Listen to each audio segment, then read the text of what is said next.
I mean, technically speaking, this is an ENR meeting for all formality. Okay. 3, 4, 5, 6, 7. I think we're good. We're ready to roll. Okay. Good morning, everyone. Today is March 2nd, and we're gathered today electronically as the Environment and Natural Resources Committee. We have a handful of guests joining us from the Energy, Utilities, and Technology Committee for the purposes of hearing a report back from LD 1682 from last year. We're gonna start out this morning with introductions, and I'd like to actually have both committees introduce themselves. So I'll just go around and call names, and you can share who you are. We'll start with Representative Ziegler. And maybe actually, if you could also indicate which committees you're on. Committees, if you're on both, like Representative Ziegler happens to be. So this borders on schizophrenia, and I'm on both committees, Right. the UT and ENR. But there's no craziness in the State House. I'm Representative Paige Ziegler. I represent District 96 in Waldo County, and I represent the 7 towns of Belmont, Liberty, Lincolnville, Montville, Morrow, Palermo, and Searsmont. Representative Dudera. Thank you, Madam Chair. Good morning, everybody. I'm Vicki Dudera. Serve State House District 94, which are the towns of Camden, Rockport, and Islesboro. I serve on the Environment and Natural Resources Committee. I served on Energy, Utilities, and Technology last year, and a special shout out and welcome to all our guests from that committee. Representative Bell. Good morning, Art Bell. I represent House District 47, which is Yarmouth and Speke and Long Island. Good morning. Representative Gramlich. Thank you, Senator. Good morning. My name is Lori Gramlich, and I represent House District 13, soon to be House District 131, which is the lovely community of Old Orchard Beach. And Representative Bloom. Good morning. I'm Lydia Bloom. I represent House District 3 in York. Representative O'Connor. Good morning. I am Beth O'Connor. I represent the individuals of House District 5, which is Berwick and North Berwick. I have also served on Energy, Utilities, and Technology for 2 terms, and I disagree with Rep. Ziegler. With all due respect, there's lots of crazy in the State House.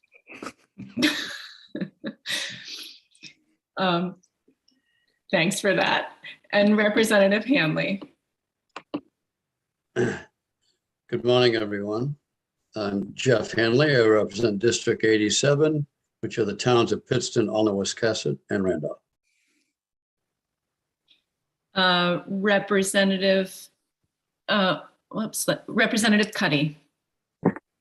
Good morning. My name is Scott Cuddy. I represent House District 98, which is Winterport, Frankfort, Searsport, and Swanville.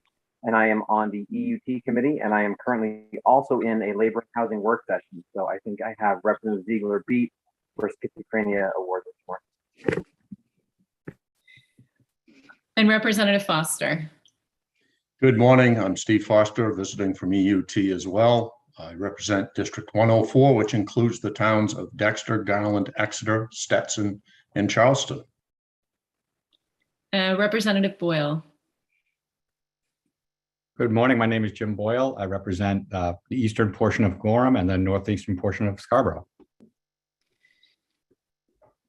Representative Bell, did we hit, have you had a chance yet? I'm sorry, you guys are starting to move around on my screen. Yes, I did, but I didn't identify myself as just a lowly ENR committee member. No schizophrenia. I never think of you as lowly. Or schizophrenic. Or Representative Barry. Good morning. My name is Seth Berry, and I represent House District 55, which is Bowdoin, Bowdenham, almost all of Richmond, and beautiful Swan Island on the Kennebec. I do serve as the House Chair of the Joint Standing Committee on Energy, Utilities, and Technology. And on behalf of the committee members that are here, as well as others that couldn't make it at this moment, but may join in later or have other obligations and will watch later, I just want to thank you for opening up your committee for this important discussion today. Representative Tucker. Thank you. My name is Ralph Tucker, and I represent the best part of Brunswick. And I'm also a co-chair of the ENR committee. Thank you. And Senator Bennett, we're just moving through introductions. Thank you, Madam Chair. I'm Rick Bennett. I have the honor of serving 13 towns in Oxford and Cumberland County in the Maine Senate in the beautiful Lakes region and foothills of the White Mountains. And I'm Stacy Brenner. I represent Senate District 30, which is Gorham, most of Scarborough, and part of Buxton.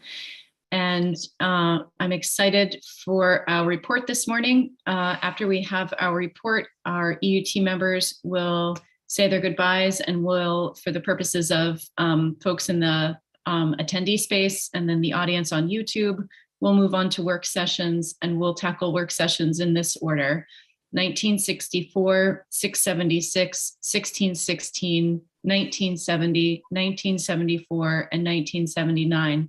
Then we have language reviews for 1639, 1875, and 1911. And I will put that in the chat for folks so that it's more easily accessible than whether you had a pen ready when I read through the list. So why don't we go ahead and welcome, oh wait, you know what? We have all these fantastic legislative staff folks that are also here to support us. We have two OPLA analysts, Dan Tartikoff and Lindsay Laxon. And then we have both of our clerks, I believe, Marianne McMaster and Jason Aldering. So thank you both for your support this morning. In the attendee space, I'm going to bring over Hannah Pingree, Jessica Scott, and Henry Lamphere, and Melanie Loisum.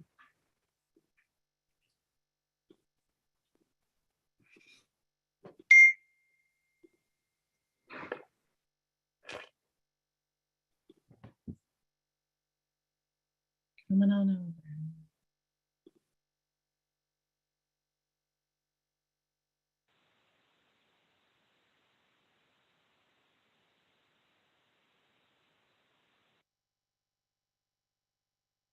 Good morning, everyone. Good morning. Good morning. Commissioner Loisum had her hand up and then it went back down. Is the intent to have her, okay, let me bring her over. Whoop, she disappeared. Oh, there she is, okay.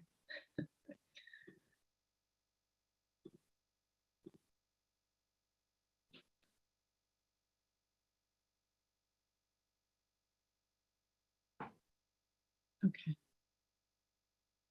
Oh, the gang's all here. Welcome. We're ready whenever you all are. Okay, great. I am just going to confirm that Dan or Jessica has a PowerPoint. Chairwoman Brenner, Chairman, I also see Chairman Tucker, Chairman Barry, members of the ENR and EUT committee. My name is Hannah Pingree. I'm the director of the Governor's Office of Policy Innovation in the Future. And I'm going to give a super brief introduction just to remind everybody what this report is and why it's before you and the two committees that have been involved. So maybe just skip to the next slide, the agenda. You're gonna hear this morning, I'm gonna quickly just remind you the sort of evolution of this bill and how it's back before the ENR committee. Jessica Scott on my team is gonna give more description of the process that we went through to work this bill and achieve some of the elements that were called for in the legislation. You're going to specifically hear from Commissioner Loisum. DEP was specifically called out to undertake a process and consider how the department would implement the recommendations of this bill. In addition, the administrative director of the Public Utilities Commission, Henry Lamphere, is here, probably new to ENR, but well known to EUT. I'm going to talk specifically about the elements that relate to the Public Utilities Commission, and then we're happy to answer questions. Again, you hopefully have all seen the report that was assembled by our office in close coordination with the Department of Environmental Protection and the PUC. So really just an early call out, Representative Vicky Dudera, who is on this committee and used to be on EUT, put forward LD 1682, which specifically asked to define a number of equity considerations in law. It also, the final 1682 was passed, specifically put climate and emission reduction requirements into the PUC statute. And then it called for both the definitions to be recommended back to both committees, and then to also to have the PUC and DEP specifically consider how they would incorporate those definitions into their statute. I will say we appreciate Representative Dudera's leadership. She's been an incredibly close colleague, working with us back and forth as we do this work. Our office, in coordination with the other agencies, has done quite a bit of specific public outreach. I will say it was on a short time frame, but we got a lot of engagement from folks across Maine. As folks on EUT will remember, since this was before their committee, there was a specific concern that as we consider these definitions, we consider the main context and how they may be incorporated. So I think the time and this ability to come back to you has been helpful. Again, even though it's been short, I think it's been valuable, and we are very, very grateful for the PUC and DEP who have taken this so seriously.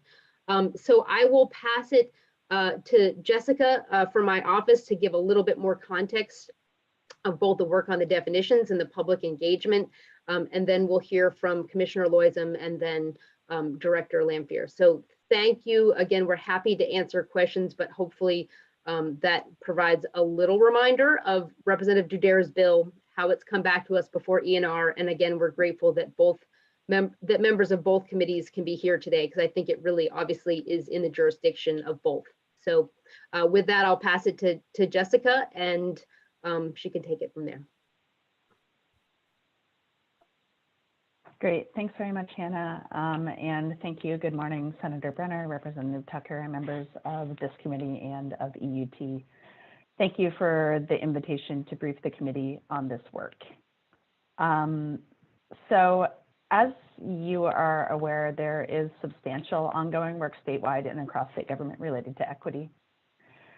GOPIP has been supporting the Maine Climate Council's Equity Subcommittee since February of last year, whose charge was to develop recommendations for equitable implementation of strategies contained within Maine Won't Wait, the state's four-year climate action plan.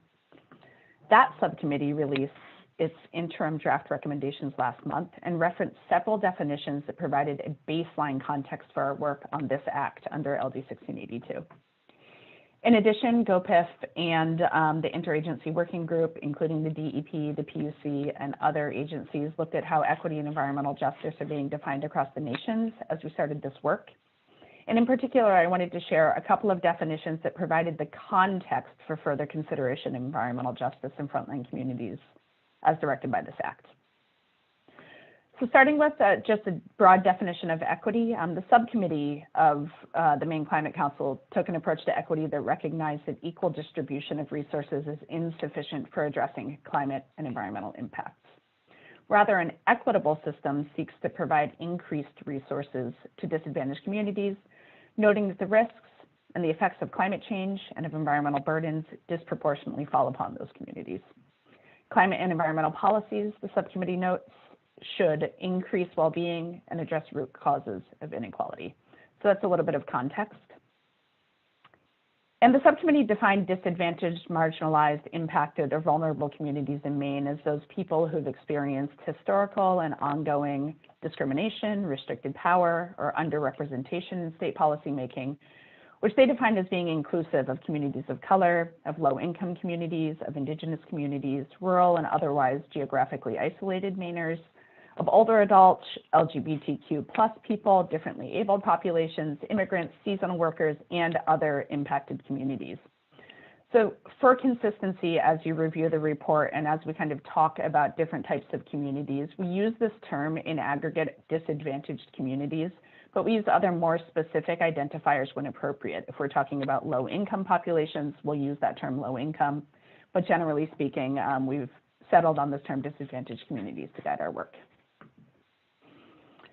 So then jumping in really to the stakeholder engagement that underlies and informs the recommendations that you've received in the report and that we'll talk about today. GOPIF held 3 virtual public forums to seek input from stakeholders on this bill. The department and the commission participated in these forums and the related meetings around the forums, and over 100 different Maine people registered for each meeting with registrants from across Maine. Many participants attended multiple meetings in this series. People attending represented environmental justice, climate action, public health, and other organizations. They represented tribal nations, members of low-income communities, younger and older Mainers, and also representatives from different state and quasi-state agencies. In addition to these 3 large public meetings, GOPIF held a series of consultative conversations with individuals and organizations. These include representatives from the Permanent Commission on the Status of Racial, Indigenous, and Tribal Populations, representatives of tribal nations, and representatives of organizations engaged in environmental justice and related advocacy statewide. Finally, GOPIF additionally convened an interagency working group in parallel to all of this public engagement. And I'd like to really take this opportunity to thank all of the people and organizations who participated in these conversations and consultations. The input that we received, we hope, was certainly incredibly informative to us, and we hope that you'll benefit from that as well as you consider the recommendations made in this report. So a quick summary of stakeholder feedback here that we received. Stakeholders provided feedback about the development, the implementation, and the enforcement of environmental laws, regulations, and policies here in Maine, which is a key component of the environmental justice definition proposed in this report. Stakeholders also reinforced the general understanding of frontline communities as those who are first and worst impacted by climate change, and as sharing those underlying facets of vulnerability that also help identify communities experiencing environmental justice concerns.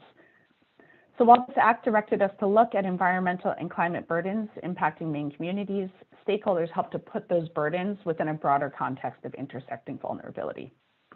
For this reason, the report proposes both a general definition of frontline communities as directed, but we believe that the proposal to develop a definition of environmental justice populations will also help identify Maine people experiencing marginalization and burdens which overlap with both considerations of environmental justice and considerations of frontline communities.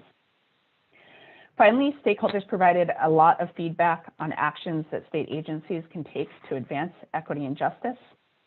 Those actions and that feedback will inform the development of environmental justice action plans by the department and the commission, and also inform the staffing needs associated with the proposed legislation in this report from the department.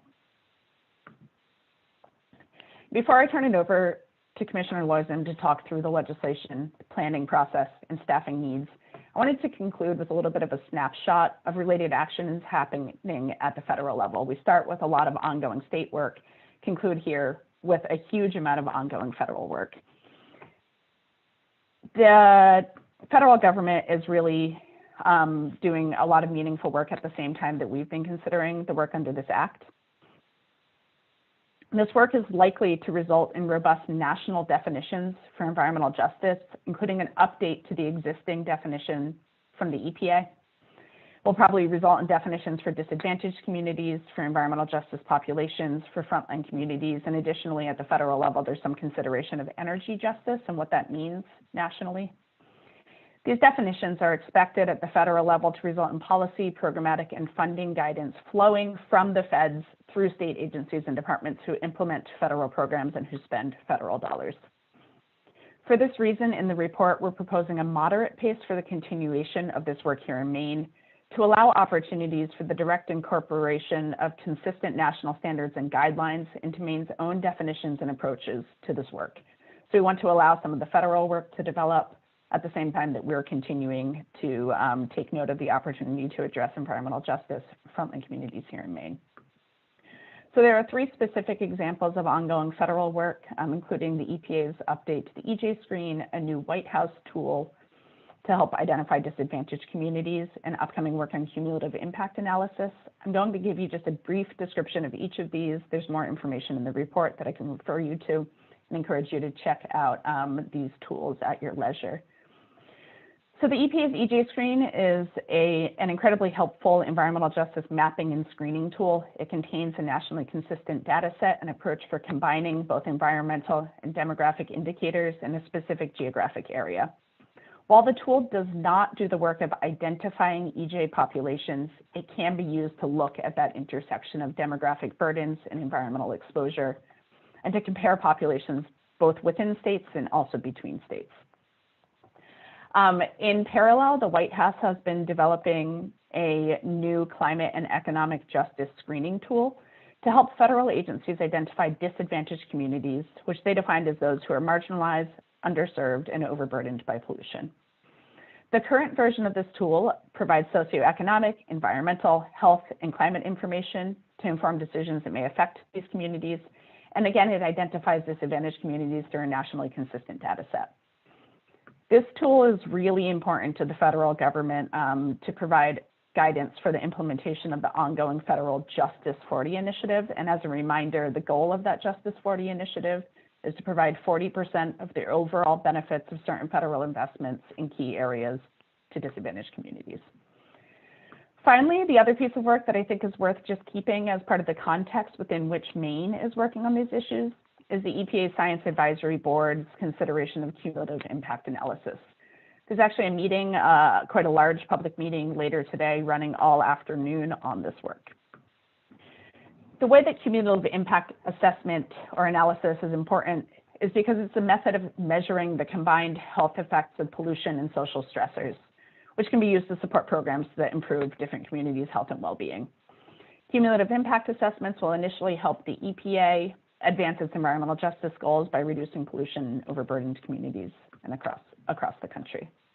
So again, some of that federal context. And with that introduction, I'll turn the floor over to Commissioner Loisem and to Harry Landfair from the PUC to walk through proposed actions and legislations recommended in this report. Thank you very much. Thanks, Jessica. Good morning, Chair Brenner, Chair Tucker, members of the Environment and Natural Resources Committee and the Energy, Utilities and Technology Committee. I'm Commissioner Loisem of the Department of Environmental Protection. Next slide. So this morning, I just wanted to go over with you briefly the information that we provided in the report. First, focusing on our current environmental justice efforts at the Department of Environmental Protection, and then describing to you the legislative language that we're recommending for incorporation into Title 38 of the Maine Revised Statutes. As Jessica mentioned, we are working in close coordination with the Environmental Protection Agency. At DEP, we're also working in close coordination with our neighboring states. As I think, at least for the members of the Environment and Natural Resources Committee, you know that at DEP, we implement a number of delegated federal programs under the Clean Water Act, Clean Air Act, Resource Conservation and Recovery Act. And our obligations under those delegated programs are embodied in our performance partnership agreement with the Environmental Protection Agency. So you will see, for example, in the report, the language that is in our performance partnership agreement with EPA that identifies a list of environmental justice activities that we've committed to undertake in conjunction with the federal government and our neighboring states. And as is the case with so many of our delegated programs, it's important that we maintain, to the extent that we can, alignment with federal language and terminology. It gives us the most immediate access to federal grant funding, enables us to most readily explain what those terms mean to regulated entities as well as interested members of the public. So when we're implementing federally delegated programs and regulations, that alignment at the federal level is really important. And as Jessica mentioned, there's a great deal of activity that is happening around environmental justice and frontline communities, as well as disadvantaged communities at large at the federal level. We've got the opportunity right now to benefit from the work that they're doing, and we're working in close coordination with them. So we want to be careful as we move forward with this, that we don't create a boutique system for the state of Maine, where we then later need to try to explain to EPA why a term that we've selected does or does not mean the same thing as a different word that is intended to mean the same thing in federal terminology. So you'll see in the legislation that we've recommended adoption of EPA language for those reasons, to maintain that alignment between DEP's DEP's delegated programs and the federal programs. We're also working on a regular basis with our neighboring states through a variety of interstate organizations regarding waste management, air pollution, and water pollution control. And as I think you all probably know, this is a topic of conversation amongst all levels of government. Defining these terms is an important focus for everyone at this time. There is an awful lot that is going on, and we really appreciate Representative Dudera bringing this bill forward and giving us the opportunity to put something potentially into legislation and to really direct us as state agencies to take some action that aligns with all of these, all these federal opportunities that are available to us at this time. I'll also go over with you briefly the work that's happening regarding DEP's online portal and an assessment that we've done preliminarily that I mentioned in the report regarding the northern reaches of the state. You'll see at the bottom of the slide, I did also want to highlight that currently for interested persons, DEP has a website dedicated to public comment opportunities. The link is provided there, as well as the image that shows where a person can sign up to directly receive email notices. So if we're engaged in a rulemaking, if there is a major licensing activity that is happening, if there is a grant or a request for proposal that's been posted on our website, you don't need to keep checking our website to find out about it. You can just sign up through our website to get those email notices directly into your inbox. So this was one simple, cheap way for us to try to make ourselves as available and accessible to interested persons as we can. But we do recognize there's a great deal more that stakeholders would like to see from the agency that we're hoping to address in the years to come. Next slide. So the DEP portal, it does make some of my data management people a little bit nervous, but I do refer to it as the one ring to rule them all. My apologies for the Tolkien reference. So I think some of you will recall last year, thank you very much for appropriating funding to the department from the Maine Jobs and Recovery Plan through the American Recovery Act to develop an online data system that will incorporate information about all regulated facilities, all license applications, all compliance reports that the DEP has. So right now, that information is housed in disparate data systems that only certain people at DEP can access. Ultimately, the objective within just the next couple of years is to build an online system. Some other states have them, Massachusetts and New Hampshire, for example, where any person who's interested in a facility that's licensed or regulated by the DEP will be able to go online, look up their licenses, any applications that are in process. You'll be able to actually see the application material that's been submitted, and you'll be able to submit public comments on that application. So right now, the department accepts public comments on any license application that's in process, but oftentimes people don't even know that an application is in process. So if you are a neighbor, if you've heard from a friend, if you're concerned about a facility in town or something that's been proposed, ultimately this portal is going to give you a way to be able to access that information at any time of day that is convenient to you, and to be able to directly submit comments to the department regarding those applications, and to see what other people have submitted to the department as well. It will also contain things like compliance reports. You often hear about entities self-reporting things like emissions data, water discharge data.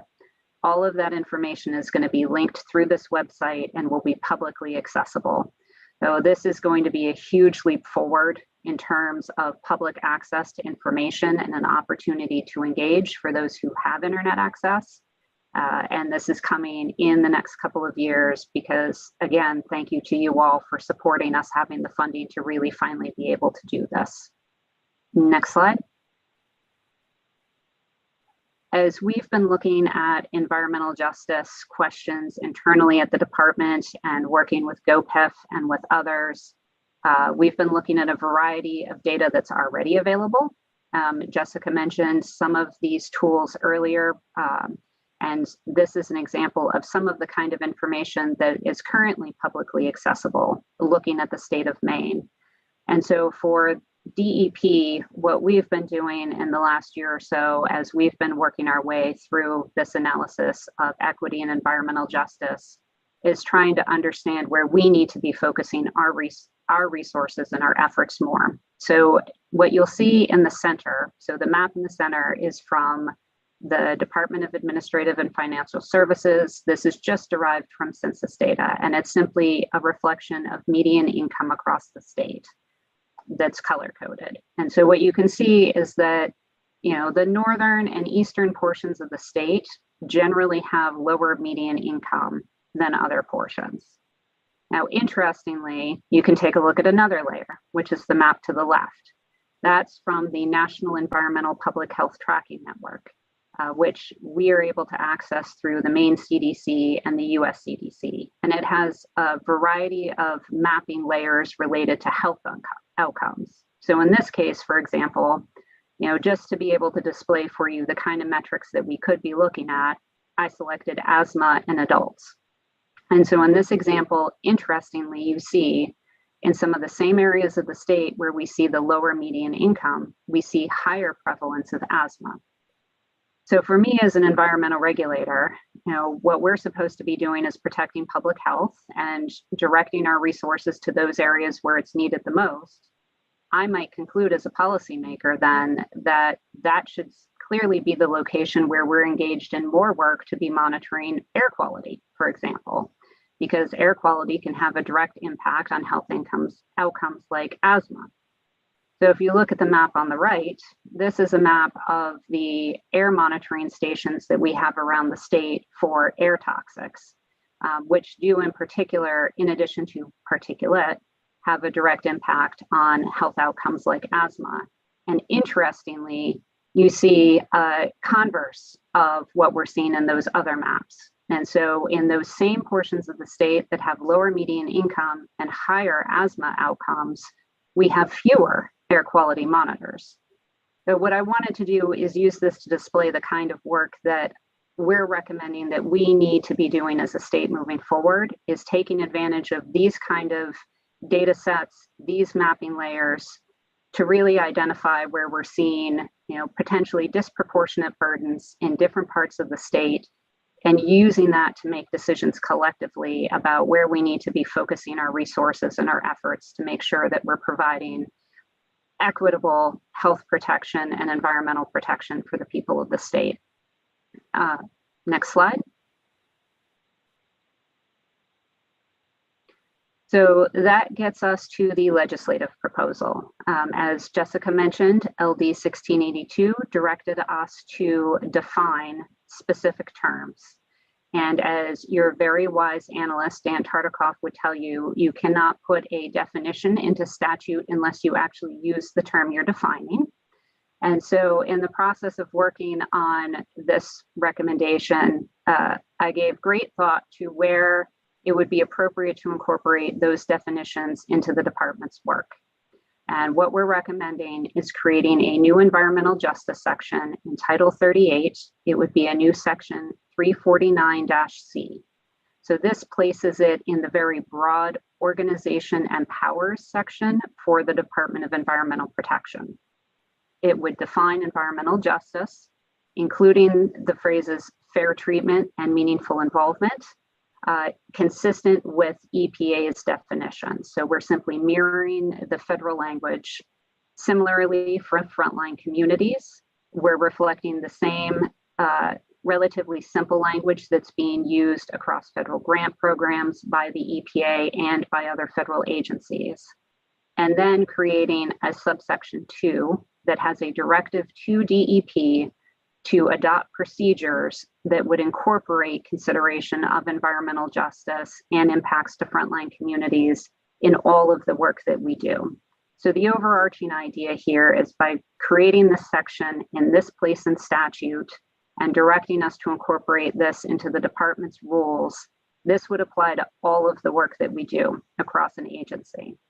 So there's additional work that would need to be done with stakeholders through those rulemaking processes, but this would give us a clear legislative directive as well as some clear terminology for us to apply through those processes.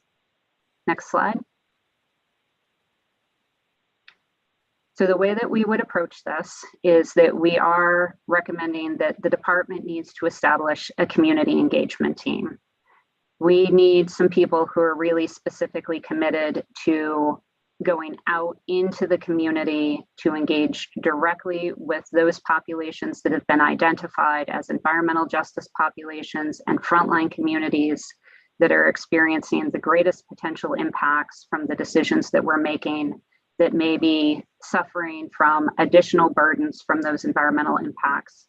We heard through the stakeholder work that was done under 1682 that those communities cannot easily access and engage with state government. I think you all know that. We hear that all the time. We understand that there are people trying to work their jobs to make money to feed their families, and they do not have the time and resources to try to figure out what on earth our laws and our rules mean in order to be able to submit to the department comments that have the right kind of substance to be meaningful for our licensing decisions, that they are asking us to be more directly engaged with them. And in order for us to do that, we're going to need people to help us really get out there and get into the communities and have that level of engagement. And we're going to need to find where those communities are. So going back to the maps that I had showed earlier, we need to identify where those communities are and who are in them, because they're not all going to be just geographically based.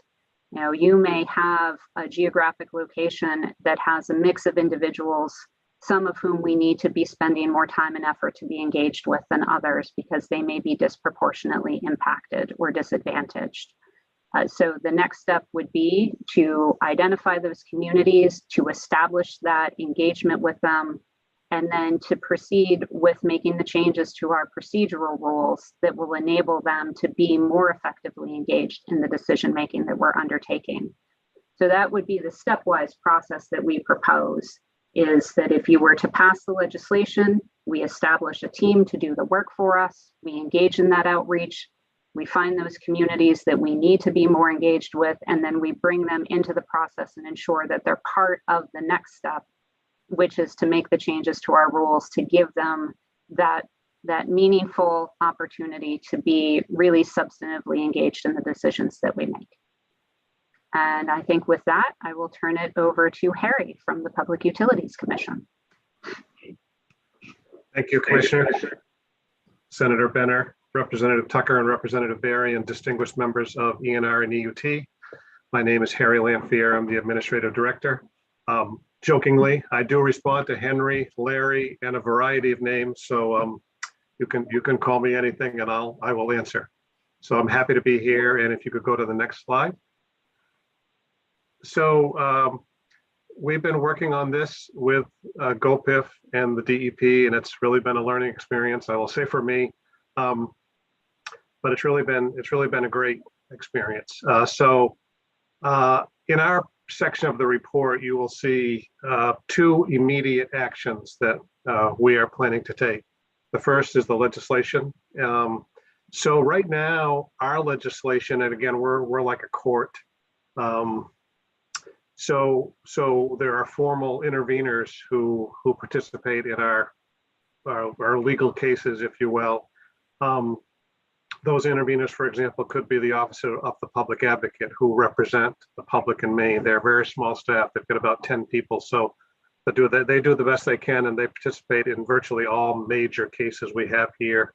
Other interveners could be AARP, could be the Conservation Law Foundation, Industrial Energy Consumers Group, entities like that. So we have in statute right now the ability for interveners to receive funding, but it's after the fact. So it's after the case is over. And the way the statute works now is they have to show that the Office of the Public Advocate, if they're kind of like a residential consumer, if you would, they would have to show that what they are bringing to the case is different than the Office of the Public Advocate would bring. And then they have to show they have a financial need and that they're going to be involved in the case. But again, the funding would be after the case is over, which obviously is not tremendously helpful, especially if you're a small nonprofit or an environmental justice group. That's not terribly helpful. So what we're proposing is allowing the opportunity for interveners to get this funding up front before the case starts. And I can talk more about that later if need be. The second aspect is that we're working on right now. We've got a rulemaking going on where we're proposing to increase the low-income assistance funding for electric customers from 7.8 million to 11.8 million. And we're receiving significant feedback on that proposal, which is great. That's what we want. So that we haven't reached any formal conclusions yet, but that rulemaking is ongoing. And what we will do the next time we evaluate this program in any kind of significant way is make sure we factor in equity and environmental justice into the thought process, into the decision-making process here at the PUC. So next slide. The other piece of our report is really an action plan for 2022. So we've got 4 items that we will be developing a plan for in this area. One would be new electric transmission infrastructure. So as we consider new transmission lines, we would start thinking about low-income, disadvantaged populations, environmental justice, et cetera. So we will explore that area. Similarly, with utility rate cases, we would look at, in particular, rate design. So that gets very tricky, as you might imagine. So the low-income program that I just referenced earlier, for example, that increase in funding would be recovered through other ratepayers, non-low-income ratepayers. So obviously, the more you start to change rate design, you have winners and losers, and it gets very controversial and difficult quickly. Because no one likes to be on the losing side. No one. So that'll be a challenging area, but we are going to explore that.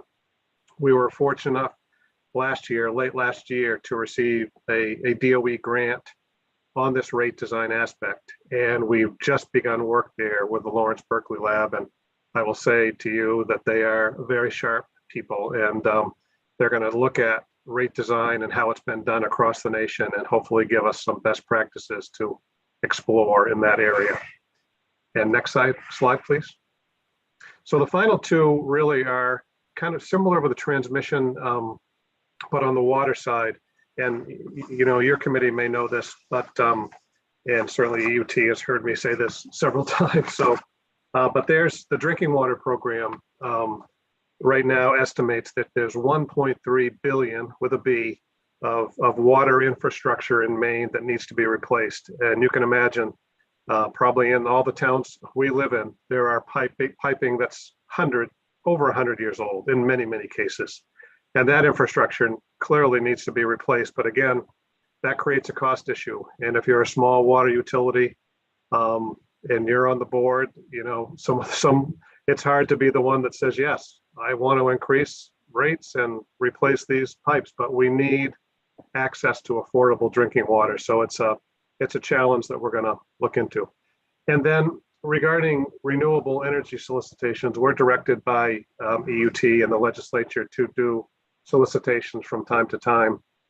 And so obviously that is an opportunity, and it has been done before. EUT has put in requirements of our evaluation of those solicitations that look at factors like this, whether it's agriculture, whether it's jobs.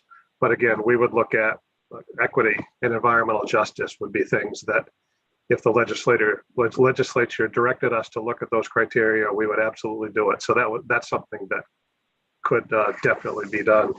And that is it for me. I would turn it back over to the commissioner to wrap up. Thanks, Harry.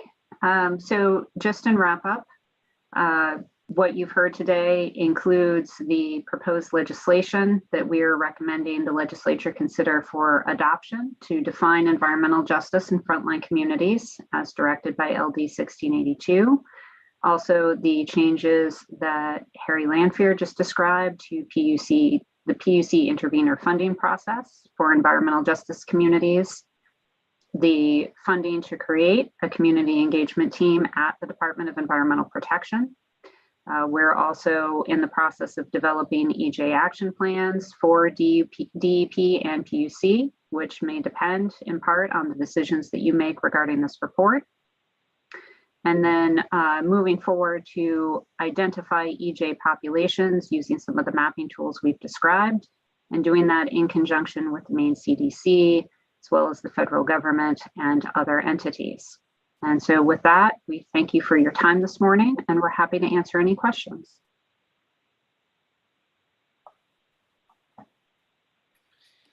Thank you so much, Commissioner. I wanted to offer Representative Dudera a moment to share her thoughts about the process first before we move into questions. Thank you. Thank you very much, Chair Brenner. This is one of the times when I feel really proud and humbled to be serving in state government and serving with all of you, because I feel like this is just a really exciting opportunity for us, you know, to look out for the people who often don't have a voice in our state. And it makes me feel very emotional, truthfully. And I just want to say there's a lot of unsung folks who are really participated in this process, from the Acadia Center in Rockport, who brought me this bill, to the Environmental Priorities Coalition, definitely to the EUT committee, who hung in there with me last year in getting this to a point where we could get it passed. And then certainly the PUC and the DUP and GOPIF. I just think it's incredibly exciting that the process included so many people from around Maine. I participated in 2 of the 3 sessions. It was fantastic. And to think that we can keep this process going forward to really hear folks who don't often get heard and have their participation, if we can get this community engagement team going. So I'm thrilled with the work that's come out of it. I just want to thank everybody who really put in so much time, and look forward to all the questions from you folks. Thank you. Thank you, Representative Dudera, for all of that hard work.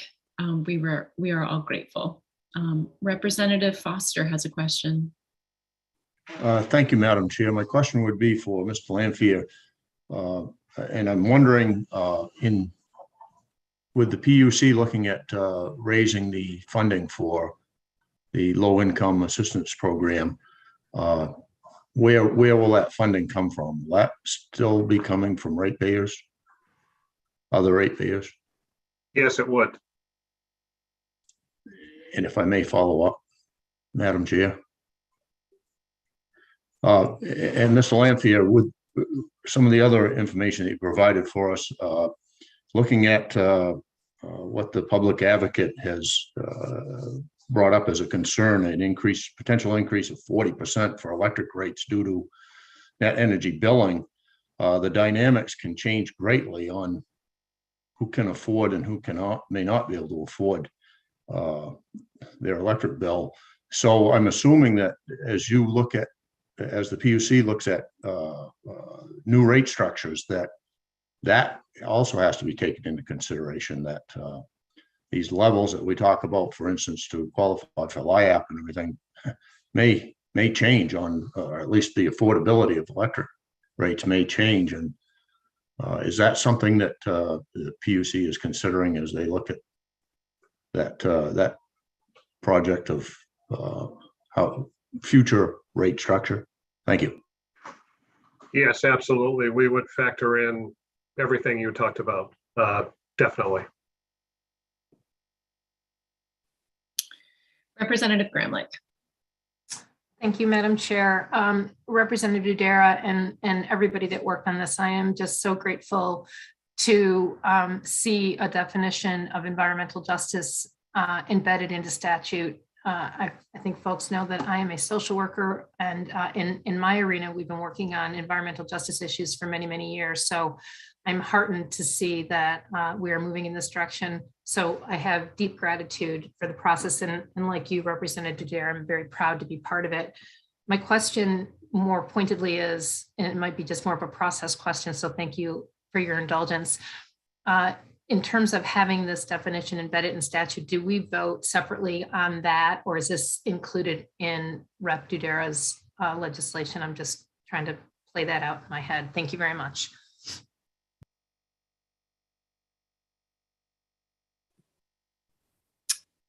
I believe it will, if the committee decides to report out a bill, it will all be in one bill. That's helpful. Thank you very much. Mm-hmm. Any other questions? All right. Well, thank you so much to GOPIF and DEP and PUC for joining us. And thank you so much to the EUT committee members who were able to join us this morning. It's so lovely to have company in our committee. And with that, I believe we are at the end of our briefing for the environmental justice report.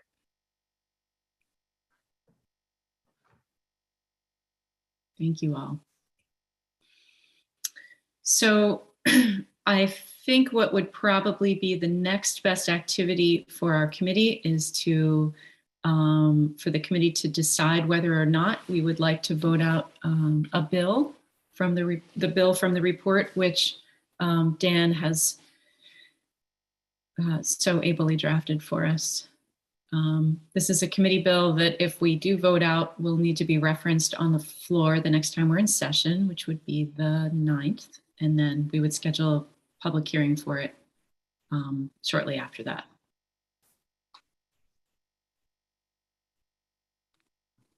Yes, Representative Tucker. Oops, you're muted. I move that we request that the draft in front of us be offered to the legislature as a committee bill and request that they report it back to us for public hearing. I'll second that. Great. Any further discussion? All right, I believe we're ready for a vote. Senator Brenner. Yes. Senator Brenner, yes. Representative Tucker. Yes. Representative Tucker, yes. Senator Bennett. Senator Bennett.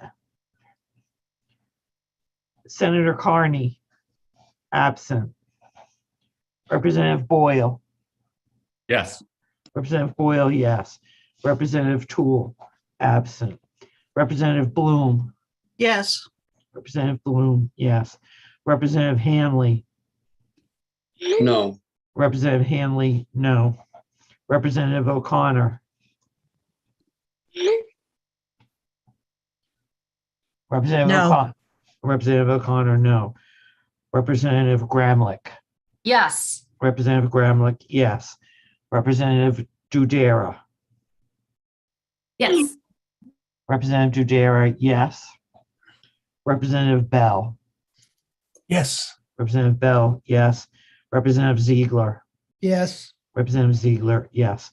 Senator Bennett. Senator Bennett, absent.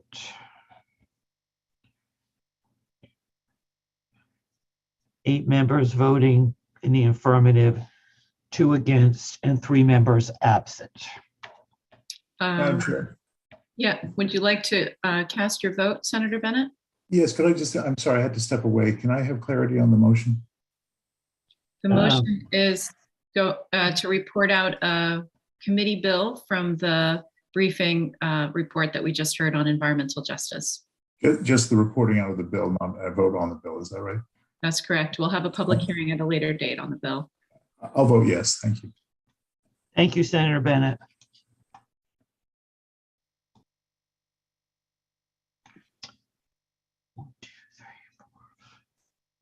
Nine members voting in favor of the motion, 2 against, and 2 absent. All right, thank you, everyone. And with that, we will move on to start our first work session of the morning. I've listed them in the chat for everyone. First work session will be on LD 1964, an act to update certain water quality standards and to reclassify certain waters of the state. Dan, do you want to start out with a short bill analysis from our hearing on Monday? Yeah, so I prepared analyses for all the bills today, and I shared most of them with you last night. So I'm guessing you probably had some discussions about the bills today. So if you don't want me to go through any of them in detail, I'm fine with that. I will note in this analysis just a couple items and just jump around if that works. That would be great.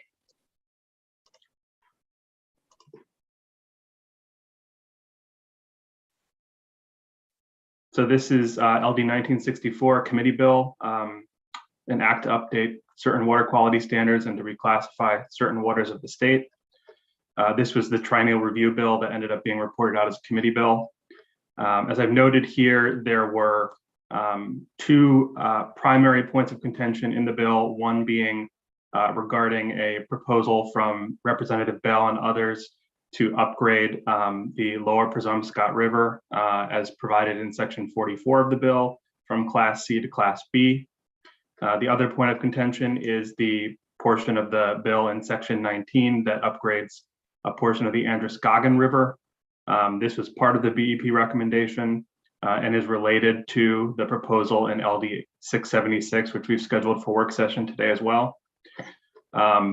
I've also noted here that the DEP is proposing a change to section 13 of the bill to delete the last new sentence that is included in the bill, which reads the aquatic life of Class GPA waters must be as naturally occurs.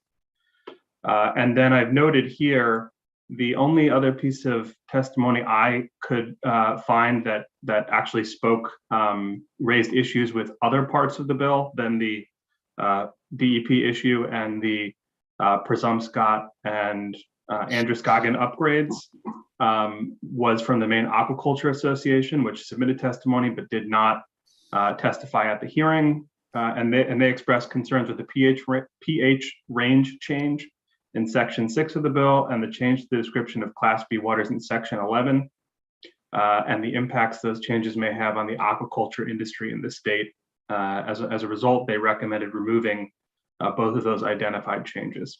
So I'm happy to answer any questions more broadly about the bill or about that analysis.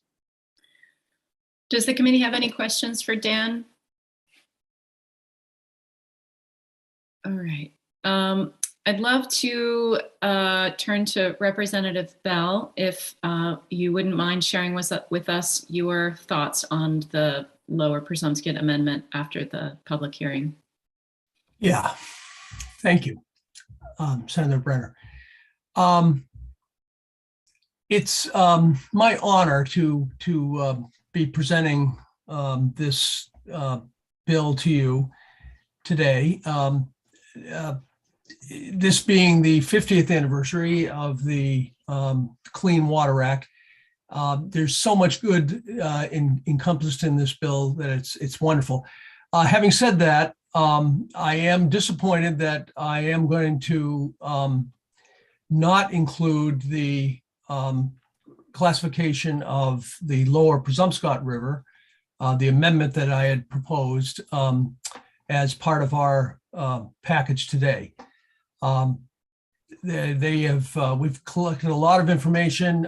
We're just not quite there yet, but I hope to be back before this committee in the near future to reclassify the lower Presumpscot.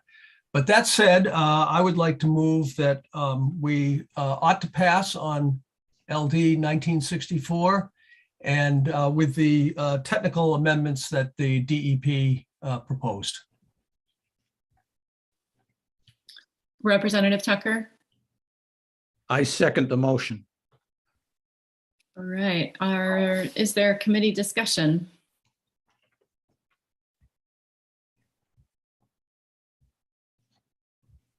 All right, I believe we're ready for a vote. Senator Brenner, Yes. Senator Brenner, yes. Representative Tucker, Yes. Representative Tucker, yes. Senator Bennett, Yes. Senator Bennett, yes. Senator Carney, absent. Representative Boyle, Yes. Representative Boyle, yes. Representative Toole, absent. Representative Bloom, Yes. yes. Representative Hanley, Yes. Representative Hanley, yes.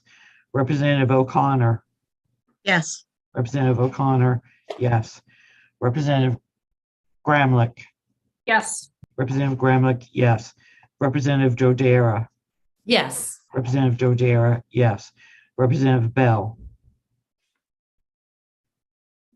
Representative Bell, Yes. Representative Bell, yes. Representative Ziegler, Yes. Representative Ziegler, yes. All members voting in the affirmative, 2 members absent. All right, Dan.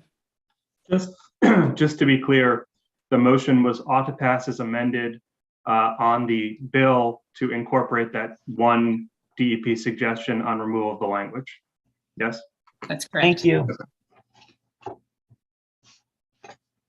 All right, thank you, everyone. And with that, we will close work session on 1964, and we're going to open a work session on LD 676, an act to reclassify part of the Androscoggin River to Class B. For reference, for folks, as a reminder, this was the bill that Senator Claxton introduced last session that we carried over at the sponsor's request.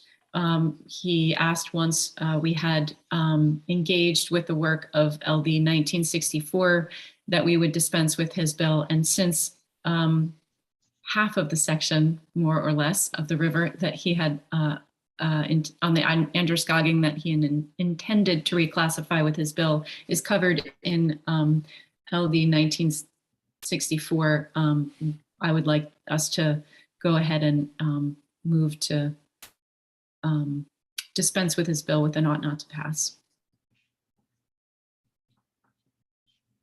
Representative Tucker. I move LD 676 ought not to pass. Thank you. Representative Hanley. I second the motion. Any further discussion from the committee? All right, I believe we're ready for a vote. Senator Brenner, Yes. Senator Brenner, yes. Representative Tucker, Yes. Representative Tucker, yes. Senator Bennett, Yes. Senator Bennett, yes. Senator Carney, absent. Representative Boyle, Yes.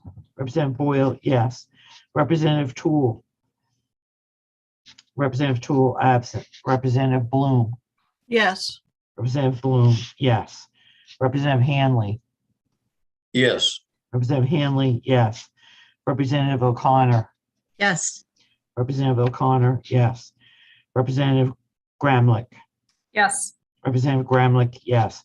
Representative Dudera, Yes. Representative Dudera, yes. Representative Bell, Yes. Representative Bell, yes. Representative Ziegler, Yes. Representative Ziegler, yes. All members voting in the affirmative, 2 members absent. All right, thank you, everyone. And with that, we're going to move right along. We'll open up a work session on LD 1616, which is an act. What is it? Oh, sorry, hold on. Just read the right thing here. An act to ensure that municipalities and multi-municipal regions of every size and capacity have guidance on climate adaptation and resilience strategies for policy implementation and investment decision support. It's a long title. And with that, Dan, I'll turn to you. Sure. So I sent out the analysis previously. I've noted here the DEP made some comments at the hearing regarding their existing grant program and noting the limited amount of funding that's available under that program. and the effect this proposal change might have on the number of applicants. The Maine Municipal Association noted that in its view, a larger discussion of municipal authority with respect to maintenance and repair of private roads with public funds is already underway through the SLG committee. I sent you a copy of the committee amendment to LD 1513, which establishes a permanent statutory commission to review these sorts of issues. MMA believes the issues raised in this bill should be addressed in that process instead. I've also noted here, as Representative Boyle suggested during the hearing, that the number of areas that fall under the NERPA definition of protected natural resources, which the bill draws on, is quite large, and I've listed them here. The term significant wildlife habitat in particular has a number of subcategories that are subject to DIF and W mapping, and in certain cases, the application of DEP criteria to determine whether or not they meet the criteria to be that particular type of significant wildlife habitat. I'm happy to answer any questions about that or the proposal. Any questions for Dan? Any comments about the legislation?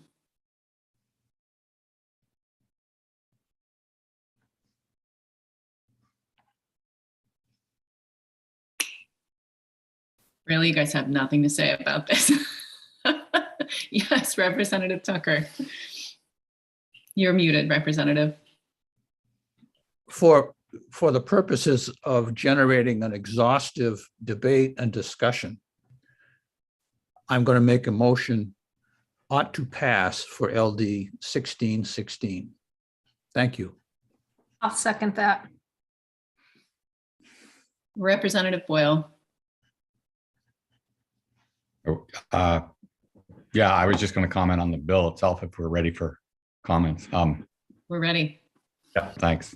Well, yes, I did make the comments and I've looked at the language. Thank you, Dan, for as always, spelling things out more clearly and in writing that I was trying to verbalize. The bill really, for me, and the way I read it, is that it inserts all of those protected natural resources as well as coastal bluffs and defines those two as threatened resources, threatened natural resources. And it's focusing on the stormwater.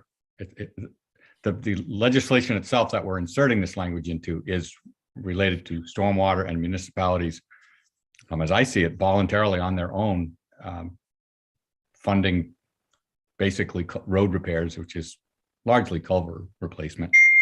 So while I think in practice, the term threatened natural resources probably encompasses a larger area than maybe intended, I also understand that this was reviewed with the department, and the department feels it is important to make sure that we encompass anything that might need assistance with stormwater repair on private roads that have road associations, and that the repairs meet best management practices, et cetera. So I, those concerns of mine have been addressed, and I'm supportive of the bill. Thank you. Yes, Dan. Just to jump back to the motion, I'm guessing the intent is ought to pass as amended on the amendment that Representative Bloom distributed. The original bill is a concept draft.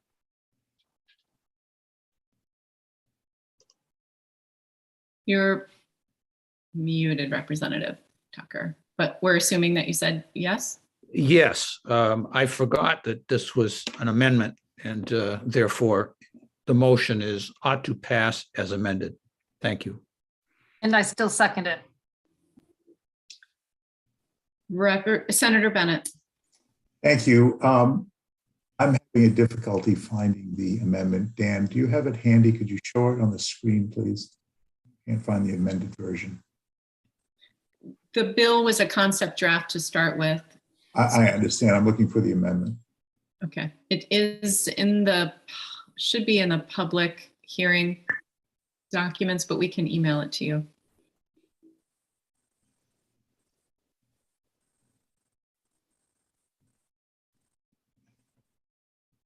Sorry, here it is. Thank you.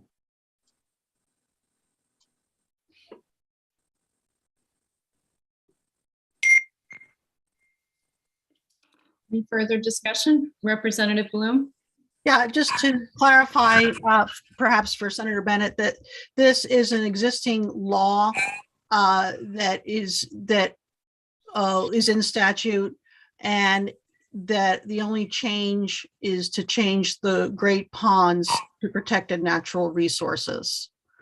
All else remains the same. Thank you.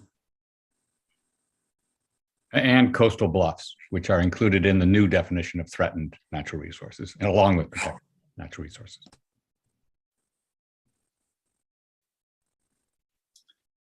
Representative Dudera? Thank you. You know, I look at this as another tool in the toolbox as we're really trying to keep our towns resilient against the changes of climate change, which are upon us already. And I know in my district, you know, is happening in Islesboro when folks can't reach the ferry, and is happening in Camden with the, and, you know, sometimes these things are happening and they're happening next to private land and private roads. And I think it's just giving our municipalities another tool in the toolbox to help keep our communities resilient. And I appreciate all the work that Representative Bloom has done on this, because it's here, it's upon us, and I'm thankful that she's looking into it so much and bringing this before us. Representative Hanley? Yeah, I was just taking a moment. I couldn't find the amendment, the language, and Dan scrolled through it pretty quickly. I just found it. I'm reading it now. So that I'll take my hand down. I'm going to do some reading.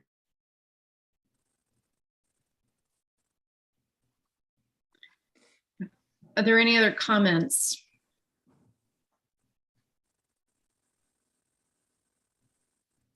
Yes, Representative Boyle. Well, one more point of clarification, that it's not just the protected natural resources. It's not just the coastal bluffs. It's any watershed that contains either of those. So it isn't just the wetland. It's the, if there's a wetland, it's the entire watershed that's affected by this bill. So any road, private road or way within the watershed of that wetland, or within the watershed of a coastal bluff, within the watershed of a great pond, within the watershed of a river, all of those would be encompassed in this bill. So any stormwater that affects any road in any of those watersheds, not just the protected natural resources, would be eligible for this funding. And the municipality could request it. So it's much broader than just the PNRs themselves, you know. But I'm still supporting it. I just, you know, that's just putting it out there for those who haven't maybe read the language yet or didn't pick up on that. It's still, you know, it's still doable, and I think that's why the department's okay with it. But it's broader than just the resource itself. Representative Hanley? Yes, it appears the amendment has changed the bill dramatically, and I'm wondering if any of the proponents or opponents that we need to hear from. Representative Bloom. Yes, it changes it, but it doesn't change the part that says it has to be stormwater runoff, that it's a water quality issue. And what we're doing is Great Ponds are considered a protected natural resource. And what we're doing is adding just expanding that, because with sea level rise and with migration of marshes, etc., there's a lot of movement and a lot of rapid movement that the towns are right now assessing their vulnerabilities. And if their vulnerabilities happen to transect with a private road that has very specific conditions applied to it, then the municipality may decide. It doesn't open it up. What it does is that the municipality can, if they want to use it as a tool, that they can, because right now they cannot. So they're limited with the ability to have a resilient community to climate change. That's really the crux of this. It is about community resilience. That has been one of my, I've been very involved in that. And this is just, again, making sure we don't have impediments to towns to do what's necessary in order to allow for stream crossings, in order to allow for movement, in order to allow for proper transportation networks. That's what it is. So this is nothing to do with adding money, saying that things have to be spent. It is only about giving tools to the municipality, which they desperately need. Representative Tucker. Thank you very much. In regard to the airing of issues on this bill, at the hearing on the 28th, it was not a rushed hearing at all. The Maine Municipal Association came out against the bill and articulated a variety of problems and concerns in a rather thorough way. In addition, the Department of Environmental Protection appeared. The commissioner herself actually appeared on the bill. And although testified neither for nor against, was quite articulate in explaining the department's role and answered our questions until we were exhausted of questions. We also had testimony from the Nature Conservancy, Mr. Rob Wood, and he demonstrated a full understanding of the proposal and a knowledge of how it worked and was available for a lot of questions. The Nature Conservancy does a lot of work like this. So the thing that made a difference for me is that this is an optional thing for the towns. Towns can choose to get into it if they want. If they're worried about liability, that's their risk, but it's up to the town to decide. And it's on that basis that I was willing to ignore some of the concerns that were addressed by the Maine Municipal Association. Thank you.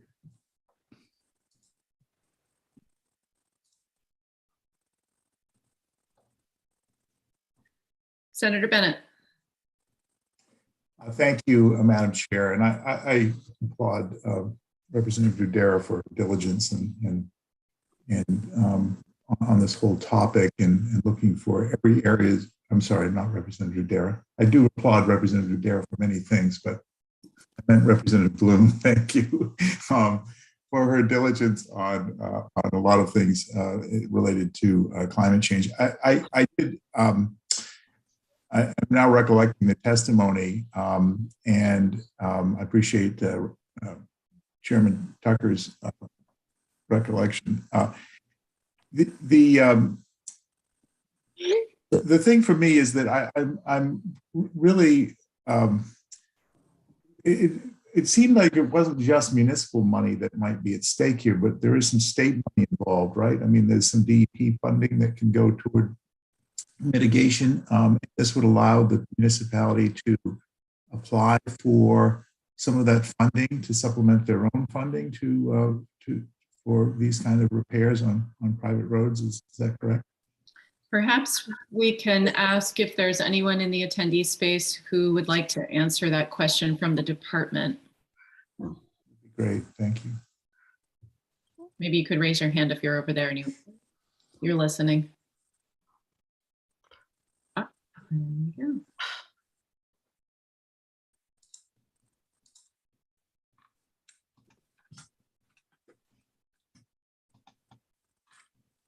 Okay. I'm going to bring over Commissioner Loisum and Director Livesey.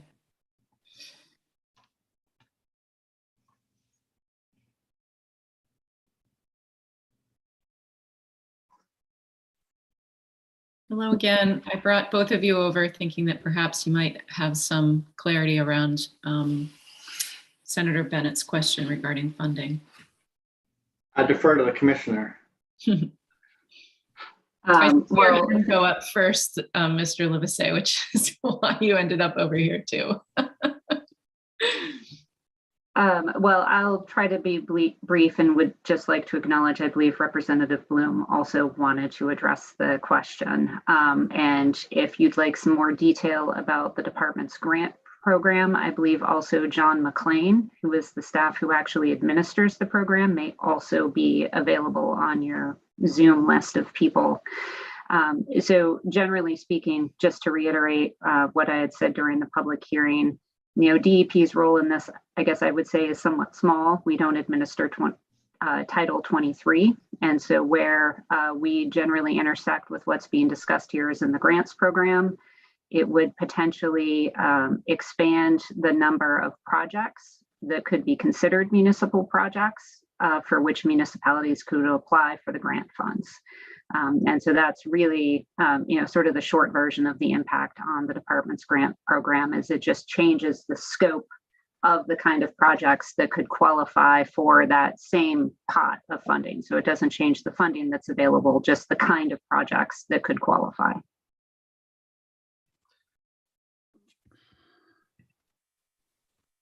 Representative Bloom?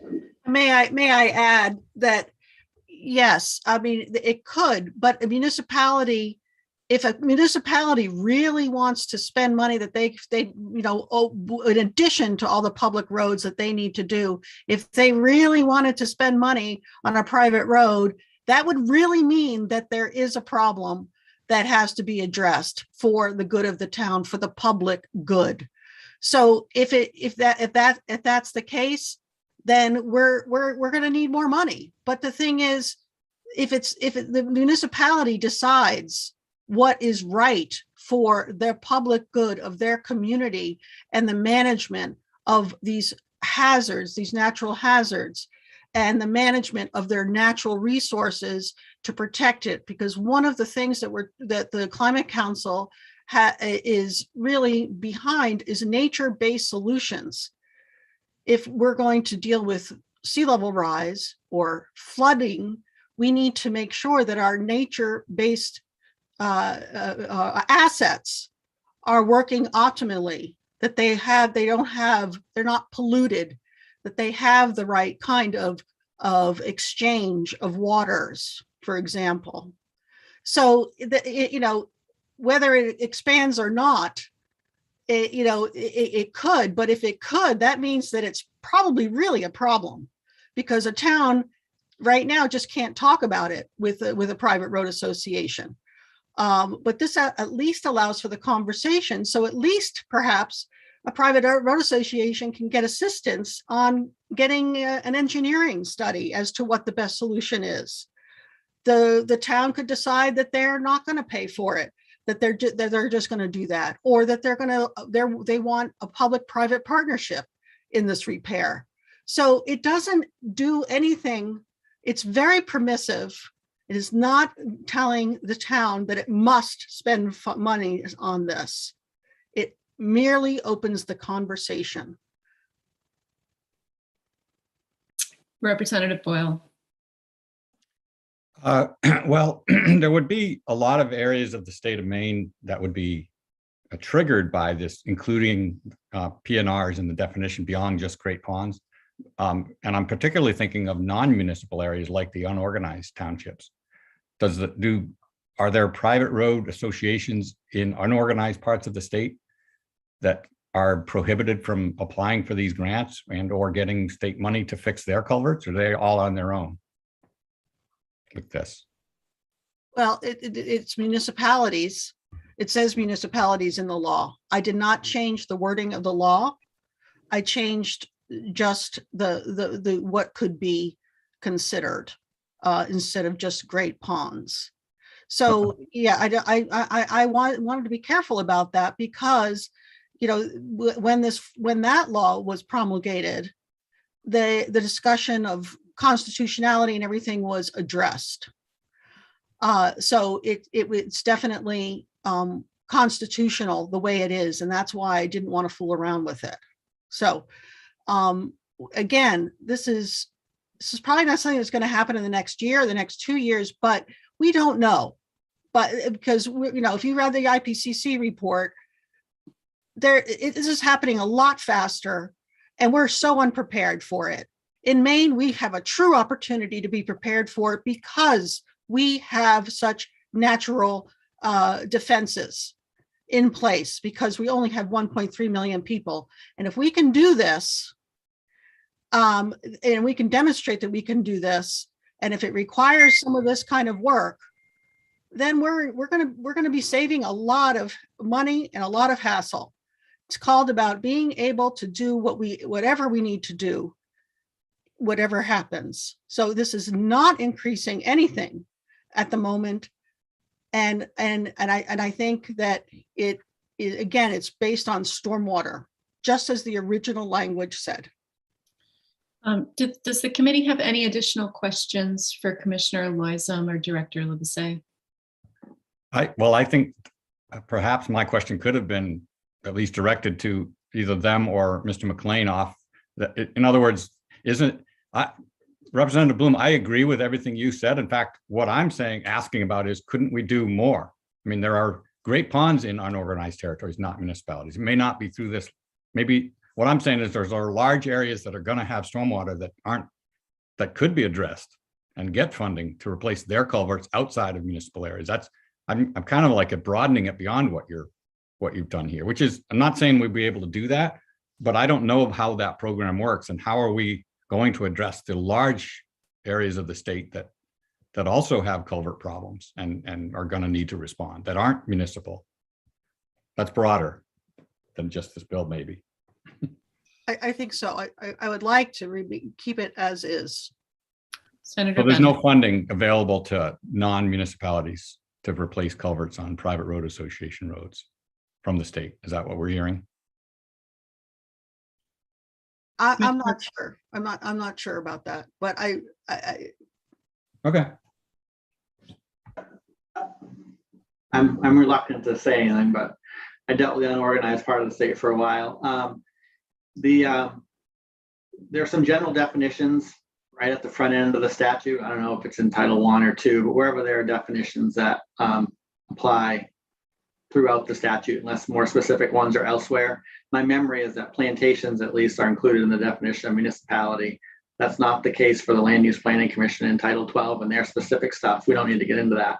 So I would think that a plantation likely could apply for whatever funding that applies to municipalities. Once you get outside of the plantations into the unorganized territories, then there is no local government there. That's what makes them unorganized. And so it's the county and the state who fill the role of the municipal government, depending on the service that's provided. And so probably those places would be excluded.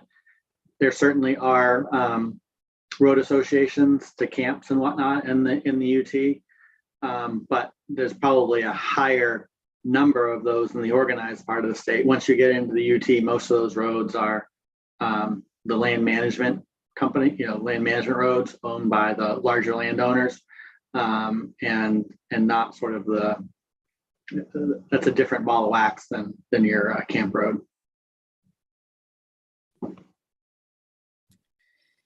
Senator Bennett, is your question directed to the department? It might be. It's so let me just, I'm just processing all this and let me just say, reluctantly, if I have to vote today, I'm probably going to be voting not to pass, and out of no disrespect to the passion and purpose of Representative Bloom. 30 years ago, I served on state and local government.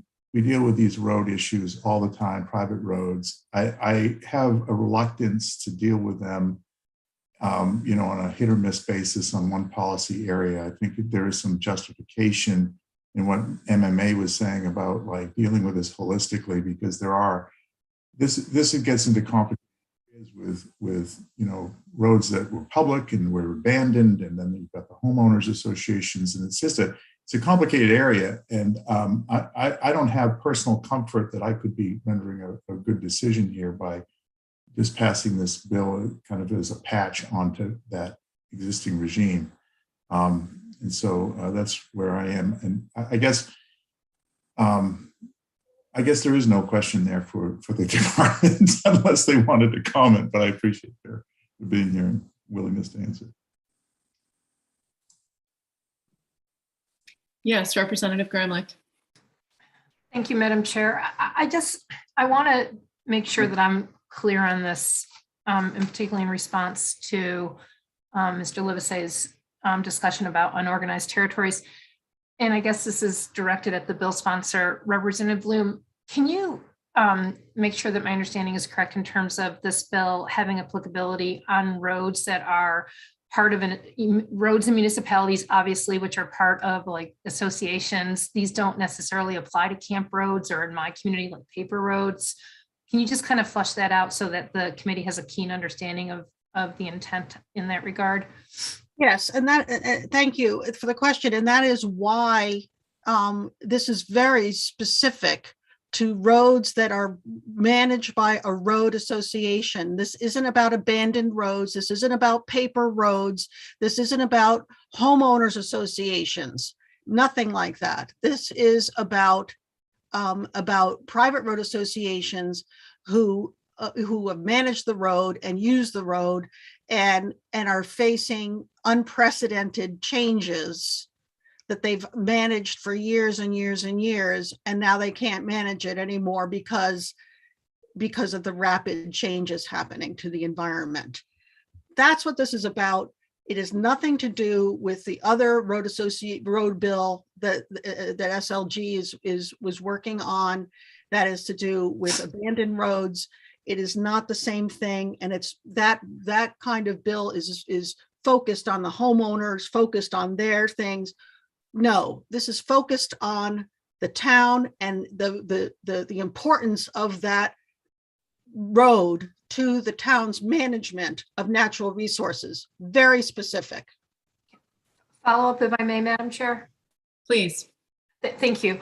So then, by extension, Representative Bloom, this proposed legislation would provide municipalities the flexibility and autonomy to address concerns with roads relative to how they are described in the bill in terms of road associations and the like.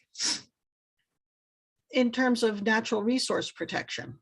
Yes, but it gives the, if I'm understanding it correctly, and it could be nuanced, but it also then provides, in terms of natural resource protection, provides the municipality the flexibility and autonomy to address that specifically. Yes, because right now they can't do anything. Thank you. Representative Boyle. As I read the bill, the amended version, as I recall, the bill itself doesn't change the fact that it has to be a road association and that it has to meet best management practices, DEPs, BMPs. The bill changes, it adds protected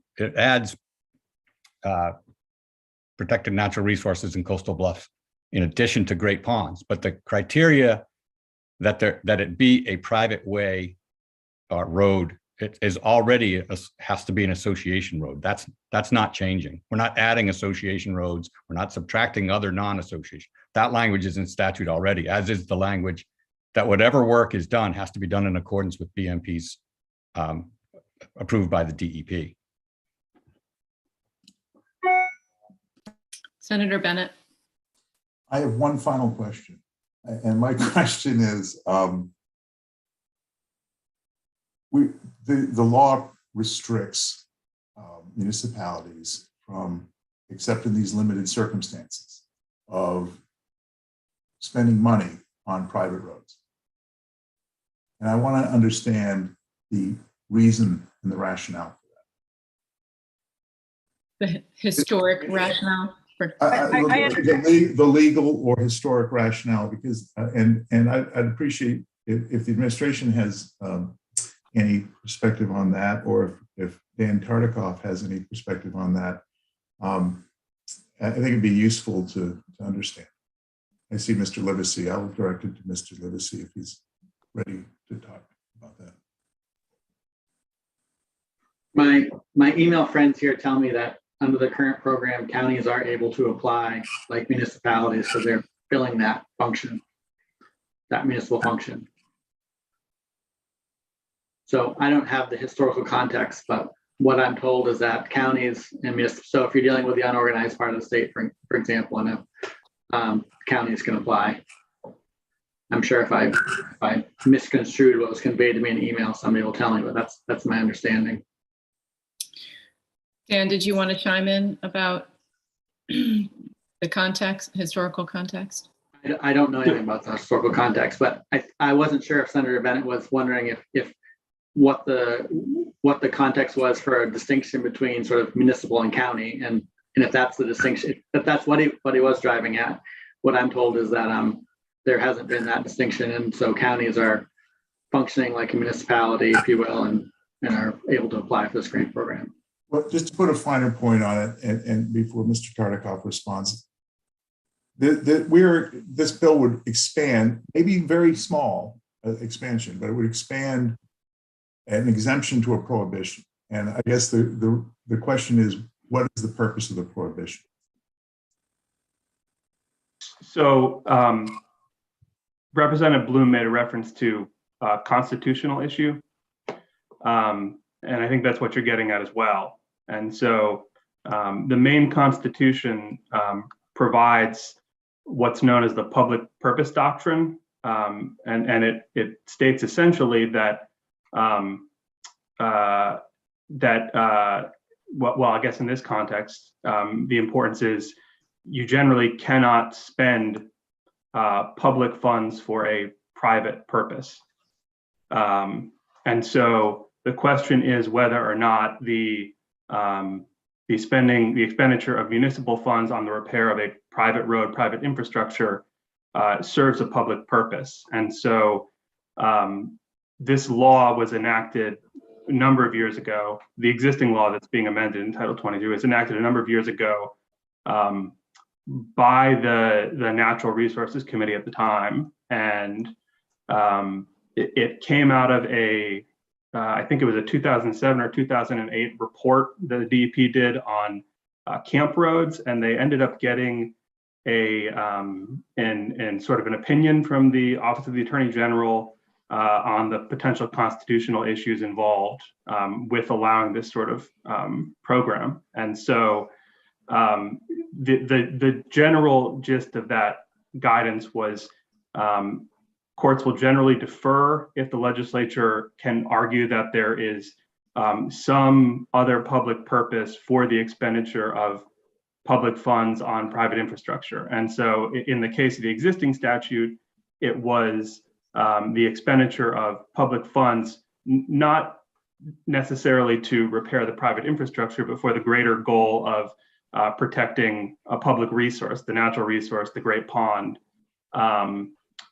And I think what I think Representative Bloom would argue is that expanding the scope of the natural resources that are protected you'd be able to make the same argument that although it's the expenditure of public funds for a private purpose, it's actually for a broader public purpose. I don't think we could ever say that a law is or is not constitutional. But that law that's being amended in the bill, in the amendment, has existed for a number of years. To the best of my knowledge, I don't believe it's been challenged in court, and there is in fact very little law court guidance on the application of the public purpose doctrine in Maine in any context. So I did not raise it in my analysis because I think it's the same issues that were looked at by the legislature when they enacted this, and I don't think the overall analysis changes under the amendment. Thank you for that, Dan. Any additional conversation? Any questions for the department before I shuttle them back over to the other side? Okay, are we ready for a vote? All right, not seeing anyone else's hands up who want to ask questions or comment. I believe we're ready for a vote. Senator Brenner, Yes. Senator Brenner, yes. Representative Tucker, Yes. Representative Tucker, yes. Senator Bennett, No. Senator Bennett, no. Senator Carney, absent. Representative Boyle, Yes. Representative Boyle, yes. Representative Toole, absent. Representative Bloom, Yes. Representative Bloom, yes. Representative Hanley,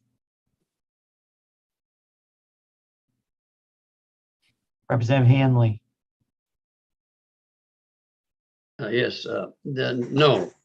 Sorry, Representative my Han- mute button wouldn't unlock, so. Representative Hanley, no. Representative O'Connor, No. Representative O'Connor, no. Representative Gramlich, Yes. Representative Gramlich, yes. Representative Dodera, Yes. Representative Dodera, yes. Representative Bell, Yes. Representative Bell, yes. Representative Ziegler, Yes. Representative Ziegler, yes. 8 members voting in the affirmative, 3 members voting ought not to pass, 2 members absent.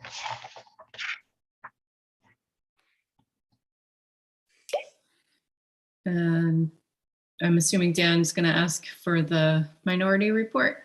I just wanted to confirm what that was. Yeah, ought not to pass. I would go with ought not to pass as well. Okay. All right. Thank you, everyone. And with that, we're going to move on to LD 1970. Ooh. Whoops. 1970, here it is. An act to implement agency recommendations relating to sea level rise and climate resilience provided pursuant to Resolve 2021, Chapter 67. This was a report to us as a committee with a bill that we reported out. Dan, I'll pass it over to you.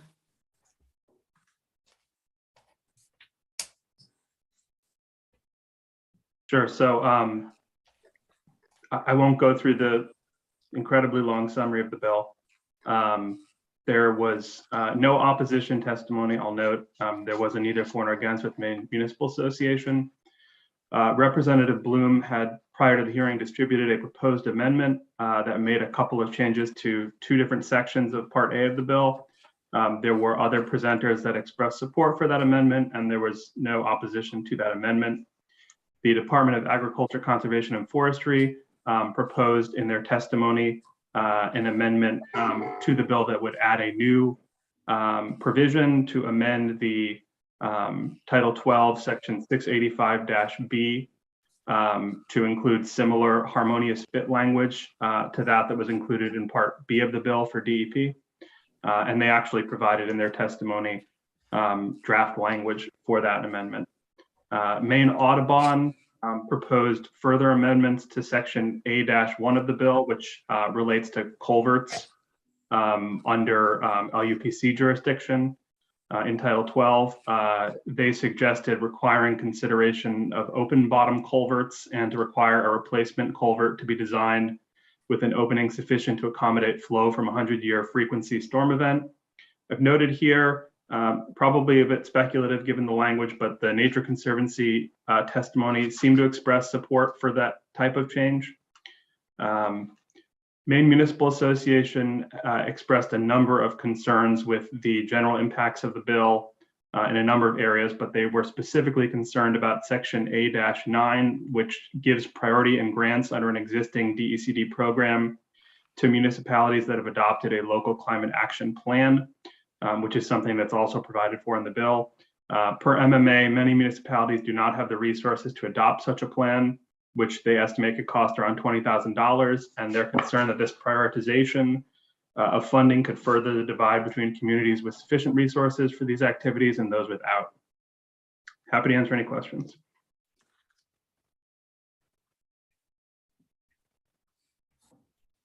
Representative Tucker.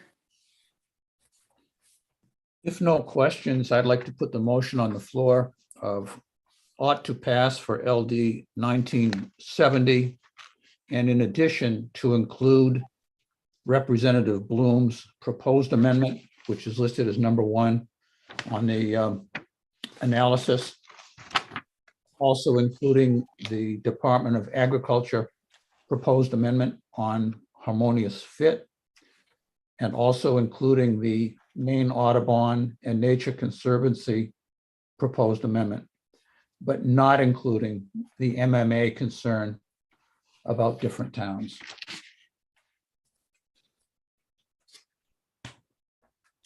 Thank you for that motion. Is there a second? I'll second that. Representative Gramlich. Does the committee have any comments, questions? Yes, Representative Hanley. Yes, thank you, Madam Chair. For the very reason I'm not going to support it is the section 4 in the analysis of the MMA complaints. I think that's a valid complaint. And so for that reason, I will not be supporting this pending motion. I'm wondering if we could bring Commissioner Loizon back over because I would like to have, I have a question for her related to your concerns with Representative Hanley, which I share, and how that might be resolved by something like the environmental justice bill that we're going to hear in the coming weeks. So perhaps if she hasn't, she's still here. Let me just peek. Oh, she's okay. I'm just going to bring her over because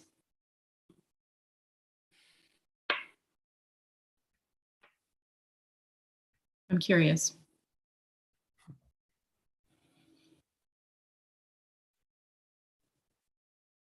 Thank you for joining us again. I'm wondering, I'm not sure if you heard my question as you were traveling through there, but Representative Hanley had concerns about the MMA's issue 4 in the bill analysis related to the MMA's concerns for communities who might not be able to afford climate plans and their ability to engage in some activities. And I'm wondering if you could speak a little bit to, I'm mixing bills up here, but the environmental justice bill, what might that be able to do for an issue like this? Number 4. Thank you, Senator Brunner. I believe that maybe the concern that was expressed by Maine Municipal Association that Representative Hanley was speaking to is regarding the portion of the bill that would be administered by Department of Agriculture, Conservation, and Forestry. And so there may be some overlap between the work that DEP's community engagement team would be doing in terms of resiliency planning and land use regulation that we would be developing. We'd certainly be working in coordination with DACF and municipalities. There would be enhanced engagement with those communities that we identify as frontline communities and environmental justice populations. But I'm not sure that I can draw a direct line other than what I just described. It might be something that maybe DACF might be better to speak to. Great, thank you. Representative Tucker.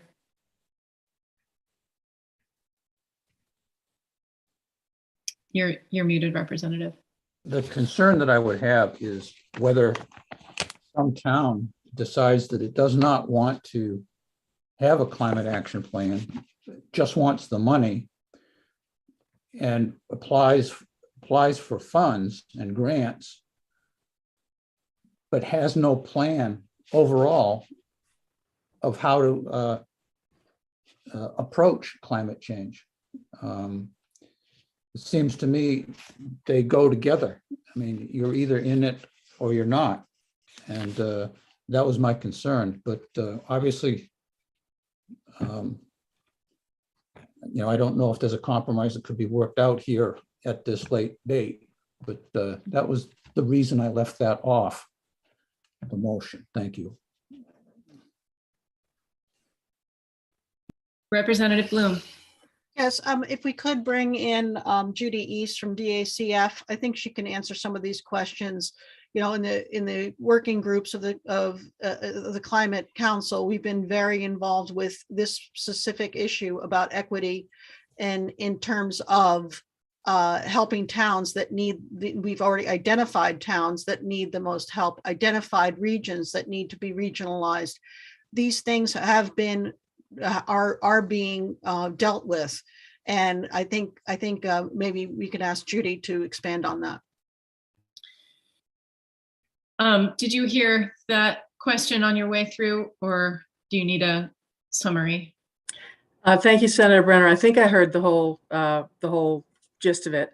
Okay. So there's two things that I wanted to alert you to. One, I will speak to the funding issue, but going back to the amendment that includes Maine Audubon's proposal, I just wanted you to be aware I received an email just yesterday from Eliza Donahue, and she did some more research on the Audubon Stream Smart program in terms of the cost, the implications of the proposed amendment to Title 12. And if I could share that with you, I think it provides significant information for you in your conversation. Can I share that at this point? Or I don't know if that's hearing related, or that's fine? Okay. So what they looked at was the costs relative to the three proposals, one being just in kind, as the LD is written, and that could increase costs by about 20%. That's what their research determined. But of course, it's still voluntary. Then they looked at the cost of upsizing to meet the 100-year storm event, which is what Maine Audubon had recommended at the hearing. And that could cost about 2 to 3 times as much. So obviously significantly more. And then finally, they looked at the cost of meeting the standards in the rule that we're trying to change. So the existing standards, and that is also 2 to 3 times as much. And so she concluded, lots of caveats. Costs are a function of inflation, situation, and on the ground, et cetera, engineering. However, what she concluded was she tried to find a middle ground here, but that was not possible. But with that information, their support for LD 1970 as written is more robust, and that they thanked again for what is a truly meaningful change.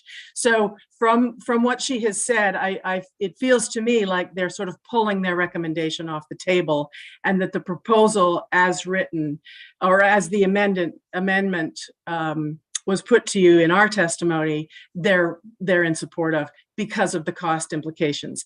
And we had a conversation about this, mostly because the sensitivity the balance we were trying to strike here was in terms of cost, and especially as that would weigh on county budgets. So if that helps, because this is Title 12, it's county budgets that are most influenced by the change. So that's one thing. That's with respect to Maine Audubon. And then in terms of the MMA concern about tying, incentivizing, having a plan before you receive money for implementation, and usually I guess it's culvert replacement. I just want to draw your attention to the $4.5 million that was passed last year that is now being distributed through the Community Resilience Partnership. That was augmented by private funding of another $500,000 to, over the next couple of years, provide grants for regional coordinators to build capacity throughout the state. Well, 4 regions is what they have money for, in order to help towns who don't have capacity, as was expressed as MMA's concern, and to build that capacity. And then also the 2 grant programs for action grants individually for towns to create climate vulnerability assessments and resilient plans, and then for regional agencies to also help them do that and administer or be part of the program. So I think there is money that's out there to help towns who aren't right now able to prepare these plans. And do keep in mind that the way it's written, they would, if they don't have a plan, but they apply for money, they're still eligible but they would be less competitive for the money. So it doesn't leave them out entirely. Hopefully that helps. That was very helpful. Thank you. I'm wondering, Representative Tucker, do you have an interest in amending your motion? Yes, I do. I would like to drop the amendment proposed in item number 3 by the Maine Audubon and Nature Conservancy.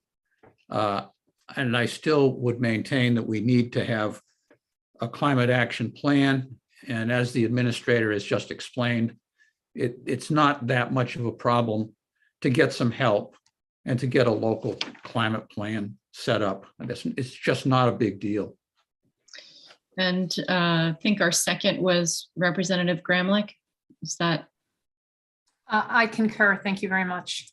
Okay, thank you. Senator Bennett.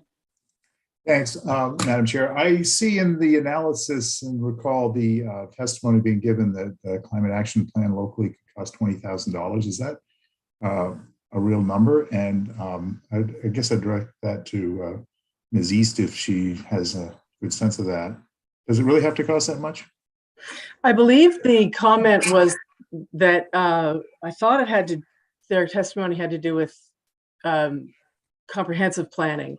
The number of 20,000 was put forward. It varies widely. I worked for 17 years in Washington County. I prepared lots of comprehensive plans that ranged anywhere from about $10,000 to $25,000, depending on the level of complexity and whether they had ever planned before. A local climate action plan is not as significant as a full-blown comprehensive plan, and we are separating the two in our proposal. You don't have to do a full update of your comp plan to have a local climate action plan. There's also significant incentives for municipalities to do regional climate action plans. Now, having said that, for rural areas, they can be more complex in Portland and Mid-Coast and so on. So it varies a lot. Yeah, so I wanted to probe you about that. I mean, what the levers of variability might be. I would think population might be one, right? I mean, how many people you've got, what kind of infrastructure you have, what kind of footprint the village or the hamlet or whatever it may have. So that $20,000 number is a little out of the ballpark. Typical small town, say in Western Maine. I think it is. And I also think that it is a little premature to come up with a number, considering we haven't prepared very many of them. Okay.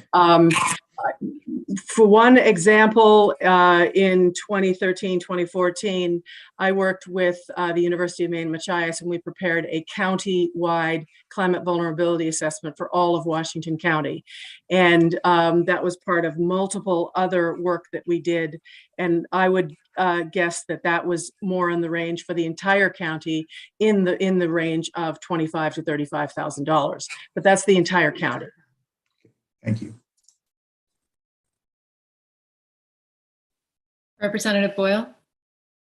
Thank you. My hand was up really in reference to the 100-year storm event design amendment. And I think I want to make sure I understand that that's what Audubon was referring to, and that withdrawing that means that we will not be adding that amendment that would require 100-year storm design events. Because as long as it's going away, I don't need an answer. But my question was, well, I think we're designing for 25 or 50-year storms now, that kind of thing. That seemed like a big leap to me. And if that's exactly what we're removing is the 100-year storm event design requirement, then that answers my question or concern. Yes, that's what was removed. Is there any further discussion? All right, not seeing any. Thank you so much, Commissioner Loisem and Director East, for joining us to answer questions. And I believe we're ready for a vote. Thank you. Senator Brenner. Yes. Senator Brenner, yes. Representative Tucker. Yes. Representative Tucker, yes. Senator Bennett. Yes. Senator Bennett, yes. Senator Carney. Senator Carney, absent. Representative Boyle. Yes. Representative Boyle, yes. Representative Tool, absent. Representative Bloom, Yes. Representative Bloom, yes. Representative Hanley, No. Representative Hanley, no. Representative O'Connor, No. Representative O'Connor, no. Representative Gramlich, Yes. Representative Gramlich, yes. Representative Dodera, Yes. Representative Dodera, yes. Representative Bell, Yes. Representative Bell, yes. Representative Ziegler, yes, Representative Ziegler, yes. 9 members voting in favor of the motion, 2 members voting against, and 2 absent. Representative Hanley and O'Connor, are you voting on not to pass? Yes, not to pass. Thank you. Thank you. All right. Moving right along, we'll step right into a work session on LD 1974, an act to establish and fund the Maine Climate Corps program pursuant to recommendations in the report required by Resolve 2021, Chapter 25. Dan, I'll pass it over to you.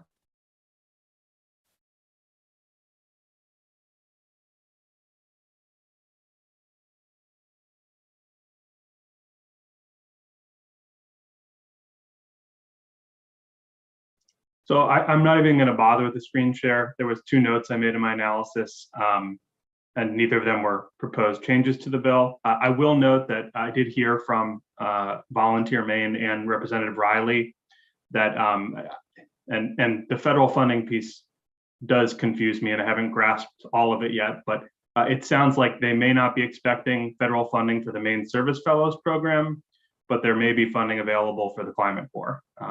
I don't know if that's just splitting hairs, but I had indicated that there would be federal funding for both in the analysis, and I wanted to note that.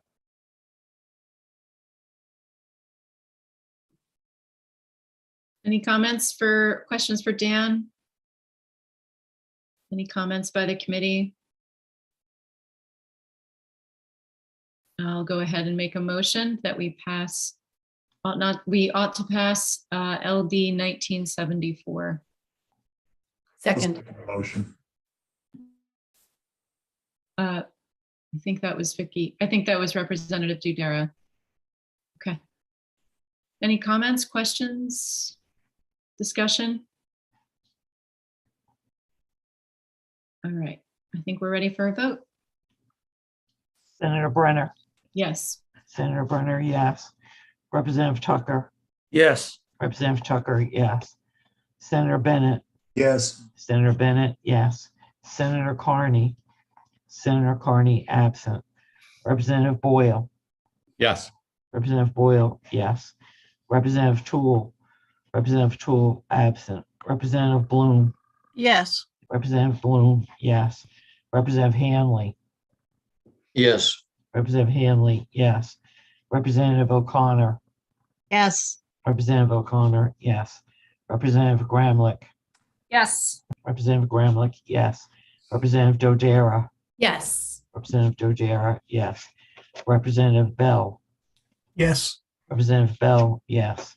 Representative Ziegler, yes, Representative Ziegler, yes.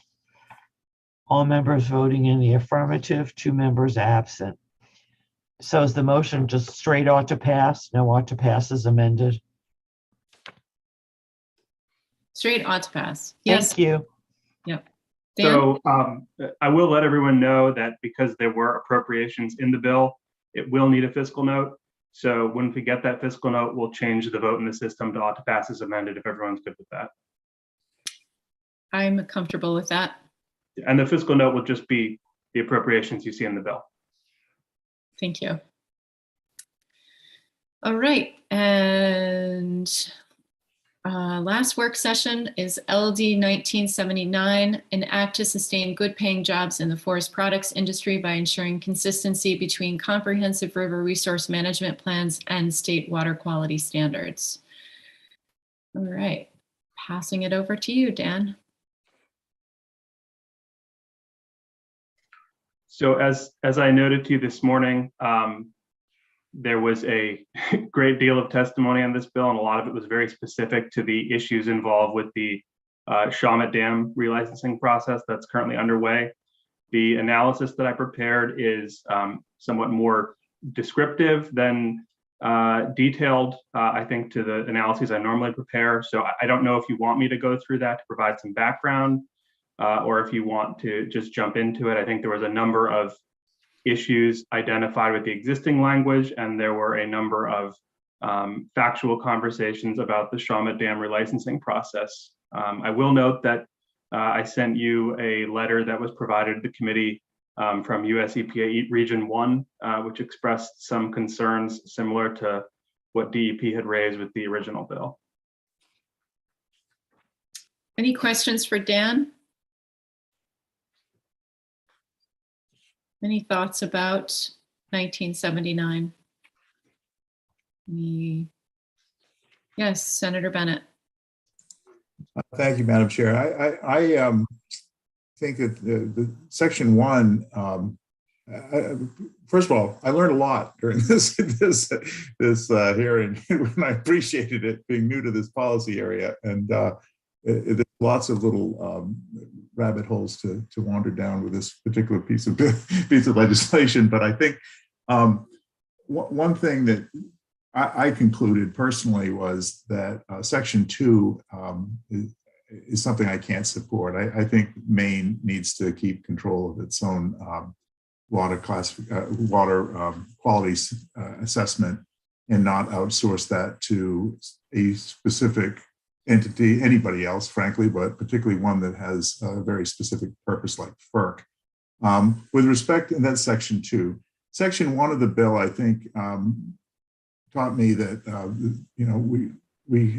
Maine state government has a long history, and there's lots of things in our body of statute that, frankly, are not being executed by the executive branch. Lack of funding, apparently, in this particular case, but also maybe a misapplication of the duties to the wrong department with the dissolution of the state planning office. So I'd be inclined to consider something that would address the issues that were raised by Section 1 of the bill, but Section 2 is something that I would not support including in the bill. Representative Boyle. Thank you. I kind of mirror what Senator Bennett said, that removing the state's ability to weigh in on the FERC process through the water quality or 401 certification process was a concern to me. That bill, the bill would be statewide, not just Shawmut, not just one FERC license. So that's a concern.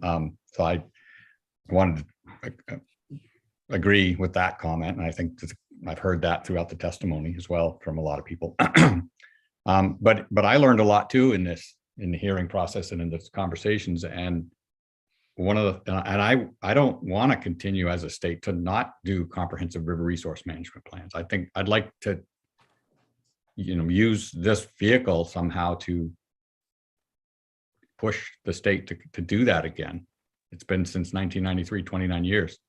I understand funding can be an issue, but what I would propose, I don't have good language, but I would propose a resolve that would authorize the DEP to evaluate the status of our Maine's comprehensive river resource management plans, and to report back to the committee as to what it would take to, I guess, reinvigorate, or whatever the term is, to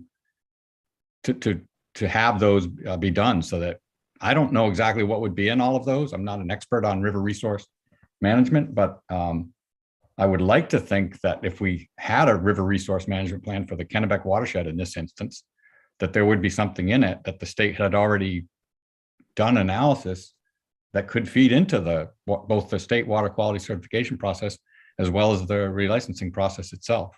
And I understand from testimony that there are something like 10 major river systems that might be involved and that sort of thing. I'm not suggesting we do all river systems all at once, but I would like to know more about how we could actually do what we said 30 years ago that we would do. So that's my proposal, is a resolve to direct the department or to evaluate the status of those plans and to come back to the ENR and to the legislature, probably within, about a year. So let's keep your resolve in the parking lot right here, but perhaps we'll check in with Representative Tucker and see what his thoughts are. I simply wanted to second Representative Boyle's motion that we amend, that we pass, the bill ought to pass as amended to make it a resolve. And along the lines, he has suggested that the DEP be assigned a study to give us the status of river resource management planning and what they would recommend and how to set up such a plan and where it should be done. So I second his motion. Representative Boyle, you're making a motion? Yes, I apologize if I didn't phrase it that way. And while I've got the microphone on, I said DEP, but I think we all learned and recognized that when we had a state planning office, it seemed to reside better there. And now that we don't, we're shoehorning, I think, the DEP into, at least this committee is, into that's our, agency of jurisdiction, if you will, that river resources are broader than just the environmental protection. They're broader than just marine resources, but they are very important to marine resources. So I would, maybe not in the language of the resolve, or at least the title, but to encourage them, the DEP, to reach out to the other agencies, including ACF, DMR, IFNW, at a minimum, as a part of this study, if we go forward with it, so that we come up with a way that we can restart this process and get it going. So yes, that's my motion. Okay, so we have a motion and then we have a second. Any further discussion with the committee? Yes, Representative Dudera. Thank you. Yeah, I really like the direction that this is going in, because I think, we all learned a lot yesterday. And, one of the big takeaways is that we're not looking comprehensively at our rivers, which are so critical to our state, not only for the hydropower, not just for the recreational possibilities, but also to our indigenous folks and to our watersheds and on and on and on. So I like the way this is going, and, happy we're kind of coming up as a committee with this direction. Any additional comments? Yes, Representative Hanley. Yes, thank you, Senator. I like the original bill, perhaps minus section 2, and that's where I'm going to stay with this. The bill is going to create the plan everyone claims we don't have or we don't understand. So that's why I am fully in support of the bill in its original form. But I got a feeling I'm on the losing side of that, but nonetheless, that's my opinion of it. And that will be my minority report.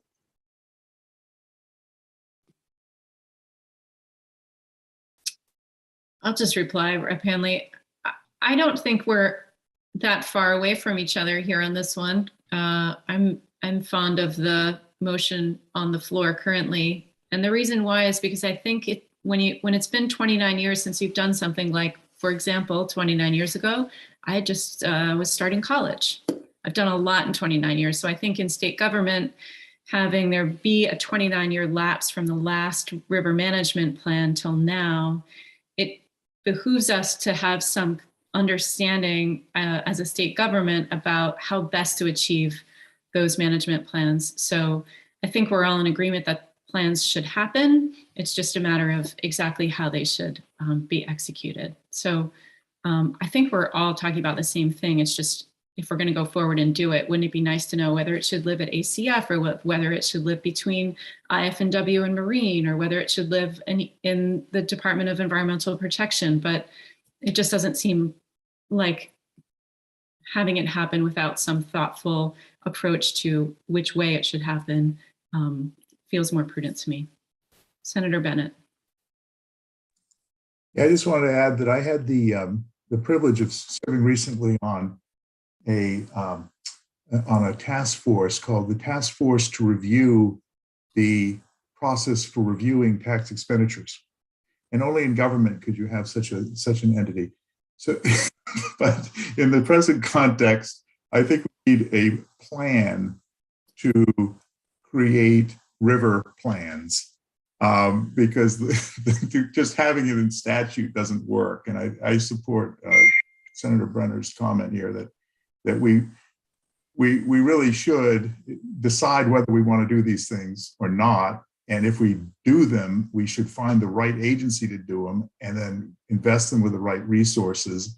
And I don't think this vehicle is ready for that yet, although I think it could be turned into something that will direct us there in a sensible manner. I support the resolve to plan for how we get plans. Representative Hanley.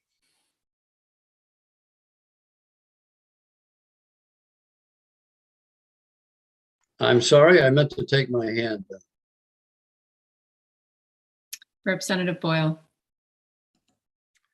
Yeah, I think, well, my idea behind the resolve is that we wouldn't be spending huge amounts of money. That section 1 of the bill itself, if that passed, the state would then, well, we'd be obligated to do the plans for all the river systems, but we're already kind of obligated to do that back in the 90s and we didn't. So this is a way to address, well, give some thought to over the next year, why didn't we, and what's preventing it, and analyze the problem. I'm not a fan of studies, et cetera, but I think in this case, picking the ball back up that was dropped 29 years ago.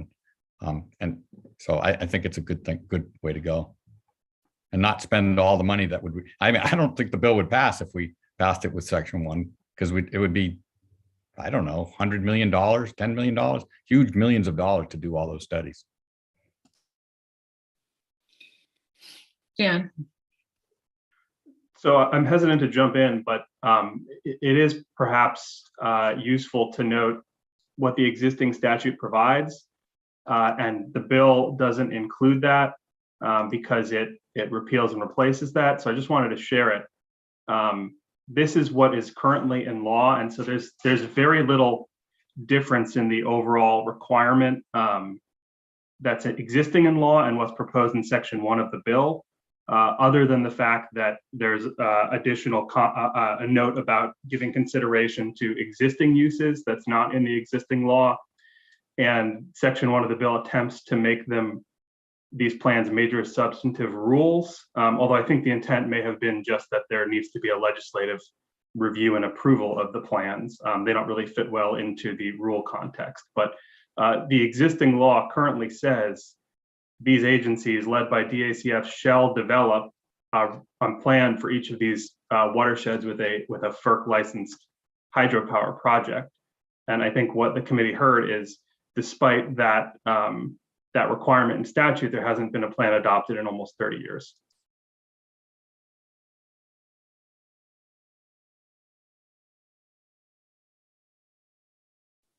Representative Boyle. Thank you, Mr. Tartikoff. That's an excellent point. And in fact, I would like to be on the record as if this happens, if this resolve goes forward and the department is tasked with this, is that they come back to us with a recommendation as to whether we should establish drop dead dates or completion dates for river system studies by river system, perhaps, and that they tell us how we can fund them. If there may be other funding mechanisms that aren't from the general fund, for example, and that they make a recommendation, or that the committee at this time next year could evaluate whether we think that something that big should be major substantive or not. That should also be, I think, part of, or what I would like to see as part of the study resolve study that gets done is, should it be major substantive, and if so, why, and so on, because it's, it would give us much more information about all these things than we have right now. Thank you. All right, any additional comments? I think we're ready for a vote. Senator Brenner, Yes. Senator Brenner, yes. Representative Tucker, Yes. Representative Tucker, yes. Senator Bennett, Yes. Senator Bennett, yes. Senator Carney, absent. Representative Boyle, Yes. Representative Boyle, yes. Representative Toole, absent. Representative Bloom, Yes. Representative Bloom, yes. Representative Hanley, No, Representative Hanley, no. Are you going to be ought to pass as amended or ought not to pass? on this motion, I'm ought not to pass, but I'll have a minority report for you. Thank you. Representative O'Connor, No. Representative O'Connor, no. Representative Gramlich, Yes. Representative Gramlich, yes. Representative Dudera, Yes. yes. Representative Bell, Yes. Representative Bell, yes. Representative Ziegler, Yes. Representative Ziegler, yes. Representative O'Connor, are you joining Representative Hanley in the minority report? Yes, I will be joining Representative Hanley in the minority report. Thank you. The minority report will be the original bill minus section 2. 9 members voting in favor of the motion, 2 members voting ought to pass as amended, and 2 members absent.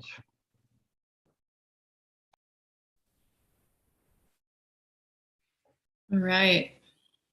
I thank you all so much. That was a very productive stretch of work sessions.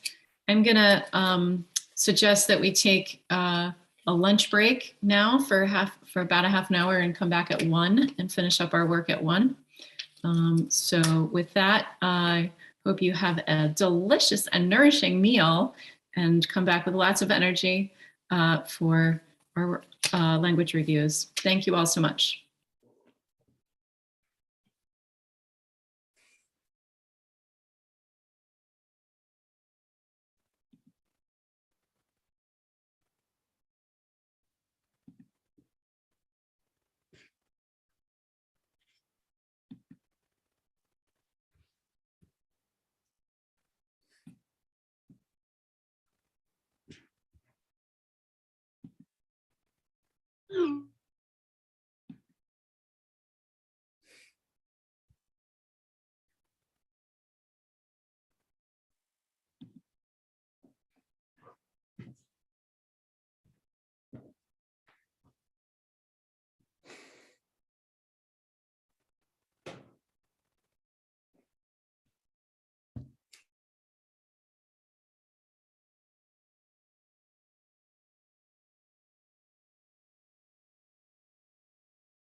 Ralph?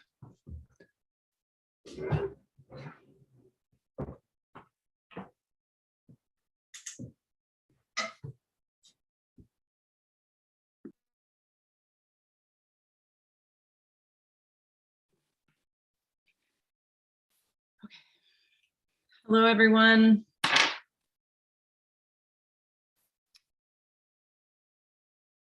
Okay.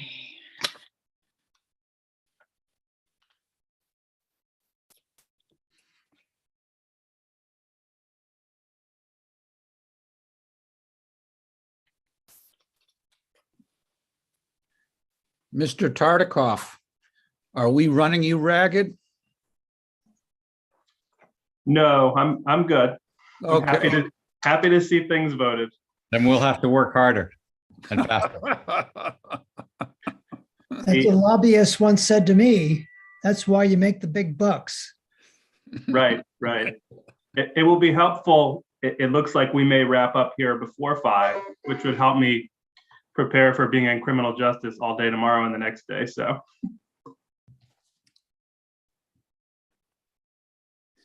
You really got the pick of the committees, didn't you? I go where my services are needed. I'm old enough to remember when he was brand new at this, people. He was my guy. He started when I middle of my Senate chairship. Yep. Was he? He jumped right in. He literally jumped right in, knowing all kinds of this stuff. It's crazy. I couldn't believe it. He was just a young kid, right, Dan? Yeah, I guess.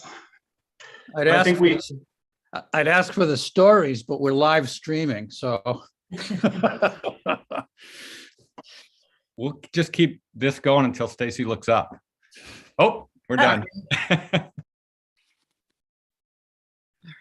So a little change of plans. We're not going to take up language review for 1639 today.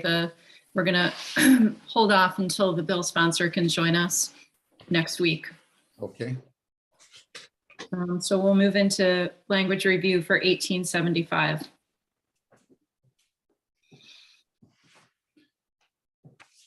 Would you like me to go through it? Sure, that'd be great. Thanks, Dan. So as I noted when I sent these out, the fiscal reviews are still in processing. So I have final amendment language on all of these, but not the fiscal information yet. So LD 1875 was the unanimous committee amendment to the bill previously known as an act to address PFAS pollution from state-owned solid waste disposal facilities. And it is now resolved. It is an emergency and it directs DAF's BGS to study methods of treating leachate at the state-owned landfill in Old Town, Juniper Ridge, and the state-owned landfill at East Millinocket, known as Dolby, to reduce the concentration of PFAS in the leachate. I know there are a number of different provisions of this amendment that you reviewed before. I don't think there were any substantive changes made by the revisor's office as part of the review process, but you have had the language provided to you in advance, so I'm happy to answer any questions. Are there any questions for Dan about 1875? Yes, Representative Tucker. Is the emergency language in the original bill? No, it was added. Because on the committee amendment, I don't see the, oh, there it is. Okay, I found it. Sorry, my mistake.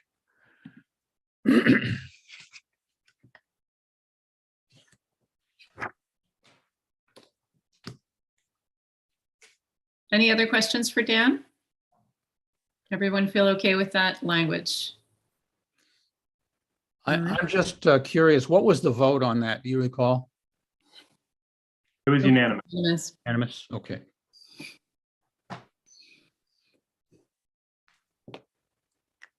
So obviously, when I get the fiscal information, I will share that with you all. So it's not going anywhere right now, but we figured we could get the language out of the way at least. Great. All right, next up, 1911. So lots of, yes, Representative Tucker. I move that we reconsider our votes on LD 1911. Is there a second? All right, Representative Ziegler. And reconsideration, I think we can do a show of hands, correct? All set? Yes. All right. And with that, I will, I'll start us off. Well, we should move into work session, I think. Can we move into work session? Yes, let's move into a work session for 1911. Okay. Thank you. And with that, I'll start us out. So there's been lots of conversation and outreach with regard to 1911. And it became clear that there were a handful of things that we needed to address within the bill in order to things we needed to amend to address some issues. So Dan has circulated that the suggestions for what the amendments will be. Do you want to walk us through that, Dan? Or do you want me to do it? Would it be helpful there was a couple of items in the majority report language that I shared that I wanted to indicate that I don't think would be affected by at least the proposal that I drew up for you. Okay, sure. So I know we've reconsidered this, but this is the majority report that I sent out. There is a minority report, which is Senator Bennett's, which is identical in almost all respects, except for the majority report creates a municipal assistance fund, but does not provide a specific amount of funding for it. And Senator Bennett's report provides $3 million in funding, I believe. So the first item I wanted to note, you recall the DEP proposal to require wastewater discharges to be sampled for effluent for PFAS. DEP reached out to me as part of this process and asked that language be included here to just make things completely clear and require that sampling data actually be reported back to the department. And that seemed to me to make sense and be part of what the DEP's intent was here and what the committee majority's intent therefore was as well. So I've included that language. The other item I wanted to note here was there was, I'm sorry, I've gone past it.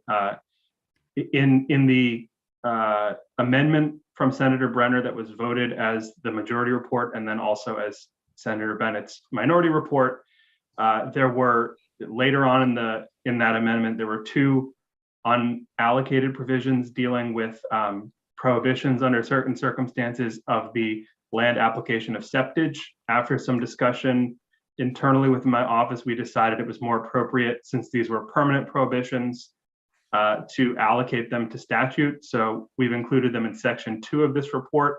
They are allocated to section 1304 subsection 20 now, but they are substantively the same as what was included in those unallocated provisions. I'm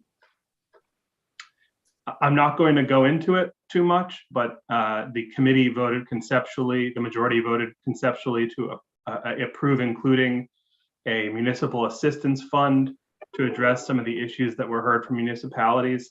That is included in section 8 of the bill, probably with too many details, but that's in there now. You've all had a chance to review it. I understand that Senator Brenner's proposal would get rid of this fund language. And then I think that's all I have to note from that report. So I can answer any questions about that, or I can move on to Senator Brenner's proposal, new proposal.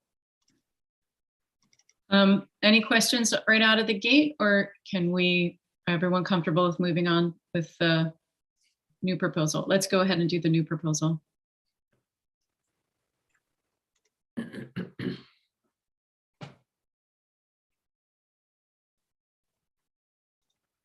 So as I noted in a number of the emails I sent to you and to the general public.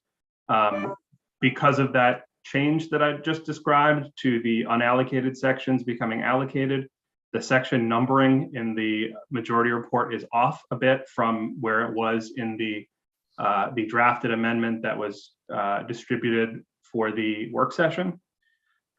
So the section numbers referenced here might be a little different, but the proposal from Senator Brenner, as I understand it, would strip the emergency preamble and emergency clause, so the bill would become general legislation effective 90 days after the adjournment of this legislative session.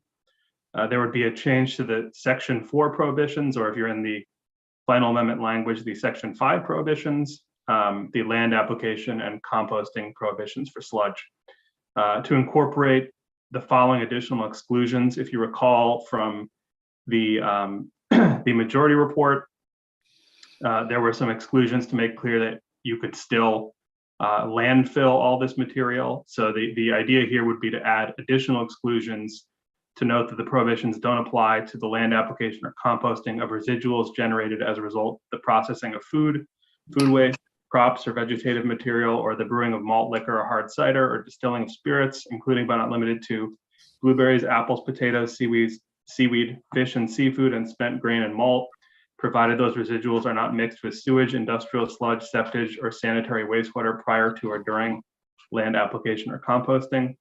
And to also make clear that those prohibitions don't apply to land application or composting of sludge resulting from the production of precipitated calcium carbonate, commonly known as lime mud. I would defer questions about these prohibitions to DEP. As I understand, some of these came out of concerns that they had raised as well with the proposal. The next portion of this proposal would be to either remove sections 5 and 6 of the draft amendment that was voted on at the work session, or section 6 and 7 of the final amendment language, which addressed the existing $10 per ton fee on the handling of sludge and septage, which was enacted as part of LD 1600, and instead get rid of that $10 fee altogether. So the end result of that would be there would be no additional state fees placed upon the handling or disposal of sludge or septage other than as provided for under existing laws that are not the ones enacted by LD 1600. And I've noted here that we'd have to include some additional amendments to the LD 1600 law, which sets up a fund that's intended to be funded by that $10 per ton fee. And the final portion here would be to remove the provisions that establish a new state fund to provide financial assistance to municipalities affected by the sludge land application or composting prohibition. The end result of that would be there would be no such municipal assistance fund established by the bill. I'll stop there and answer any questions. Thank you, Dan. Any questions for Dan? Dan, I have one small technical change in the section where we're talking about prohibitions. I want to pull it back up. You want me to share it again? Yeah. Sorry, I tried. Okay. Under that, on number 2, that first bullet point. Yes. Right after the word of the processing, I think that we should put in there and cultivation of food. So processing and cultivation of food, food waste, crops, vegetative. Just a small change. Famous last words.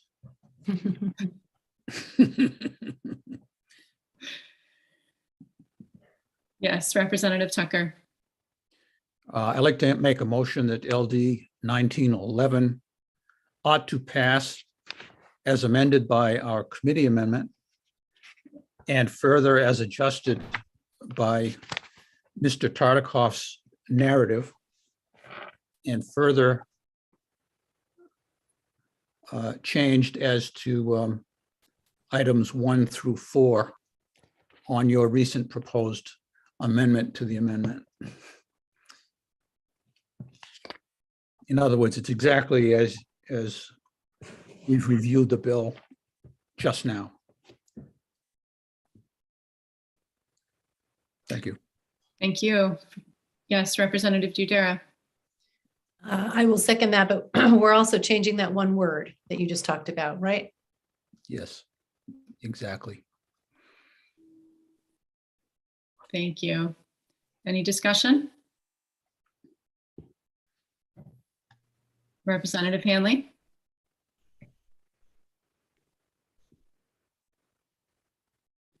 Representative, you're muted. I'll be done. Okay, well, as you know, everyone is entitled to my opinion, so I gotta learn how to shut this thing on and off. I'm in favor of everything you've said in your amended version. It's a much better version than the original. However, my suggestion is the enactment date, I would like to see moved out 12 months after adjournment.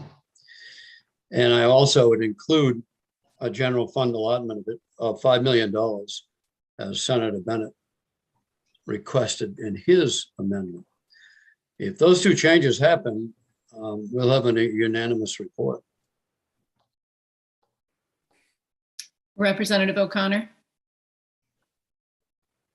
Thank you, Madam Chair. So I still have a lot of questions. I am not convinced of where all the science has come from for this particular report. I'm also really concerned that it allows some process and some products and not others. There's bans on multiple things. I'm still hearing from a lot of the farmers and how this will affect them and the way that they produce their crops. I see that there's some exemptions. However, there's still a lot of other crops that we produce here in the state of Maine, and only 10% of those crops are actually consumed by Maine people. So a lot of other products are going to continue to come in to the state. And how do we regulate those? How do we regulate these numbers? So I'm truthfully, I really think that we should hear from, I'd love to hear from Julianne Smith and see how she feels about this amendment, because as of this morning, she was opposed, and so were the farmers that will still be affected by this. So that's just one of my many questions, but I would really like to hear from her. I still think that a lot of people were not heard from, and I'm still in the camp that I think we should have had another public hearing on this, because the changes are so radically different from the original bill. But I would love it if you could bring Julianne Smith over to talk about the farmers' dilemmas.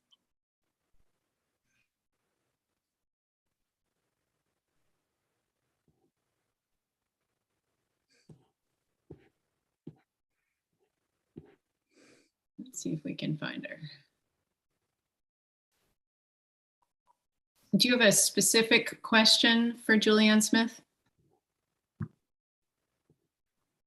Yes, how will they be able to meet these requirements? Will it increase the cost of all goods and services? Will Maine farmers lose money because of this? And will it make our farmers, will it make it more difficult for them to operate under this legislation? Thank you.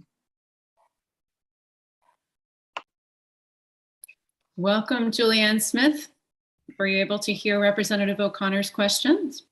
Thank you so much, Senator. Unfortunately, I was stuck in the wormhole, so I heard you ask her what question she had and arrived just in time to not hear it. All right, Representative O'Connor, do you want to? Yes. So as of this morning, I'm still hearing from a lot of farmers. They are still really concerned on how this is going to affect their everyday operations and the products that they buy. It seems as though it's going to increase the cost of all goods and services. And in many cases, the levels of PFAS are still going to be there, and it's going to hamper the way that we do business in this state. And that is the amendment that we're looking at now. And I was under the understanding that there could be possible ways to fix this so our farmers aren't so so drastically hurt by this legislation. Could you just explain how this affects the farmers and what changes you think could be made to make this, amicable to everybody? Thank you so much for the question, Representative O'Connor and members of the committee. My name is Julie Ann Smith. I am the Executive Director of the Maine Farm Bureau Association. We represent all farmers from across the state, whether they're organic farmers, conventional farmers, small farmers, big farmers. Everybody is welcome to be a member of Maine Farm Bureau, and that is who I speak on behalf of today. And I've certainly gotten a lot of calls and questions and just outright concern from our farmers in just the past couple of days about the impact that this particular amendment would have on compost. There are compost companies in the state of Maine that do a mixture of wastewater sludge with other, for example, seaweed, other agricultural products in that compost. And one of the things that does make it effective is that wastewater sludge. And so what we're concerned with is that we're going to lose those products from the market. They're typically very affordable. The wastewater is already required to be tested for a certain level of PFAS. So that should be within what the state is currently requiring. That's the level that was established back in 2019. And so what we feel would be a great compromise would just be the opportunity to, instead of having an outright ban on the 4,000 different PFAS combinations, would be to set an established level, as we've done with water, and say, as long as it's within this framework, it is acceptable. There is certainly a lot of research at the university, in the state of Maine, throughout the entire country on PFAS and the health impacts, but there hasn't been conclusive studies on all the different types of PFAS. So having this overarching blanket for all PFAS when the toxicity levels for different variables of PFAS are so different, we're just concerned about having an outright ban on that versus having, establishing a low level. We think would be a much more effective way and be able to keep very affordable products on the market for farmers.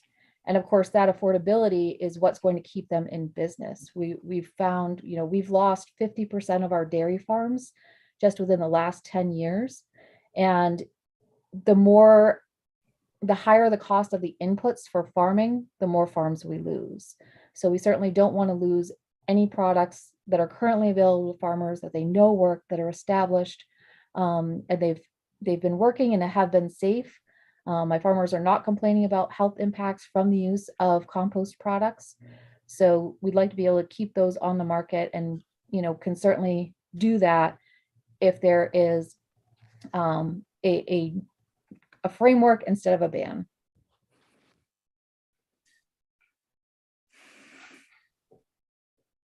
Thank you so much. Any additional questions for Julianne? Yes, Representative Hanley.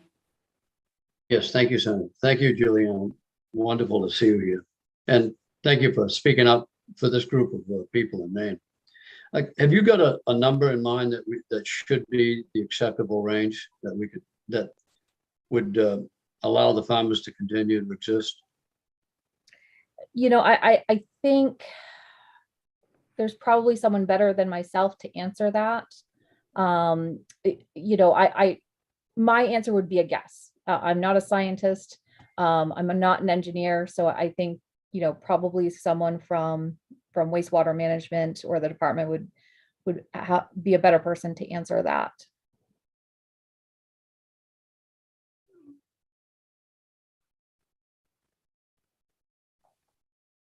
Yes, Representative Dudera. Thank you, Madam Chair. Thank you, Ms. Smith, for being here today.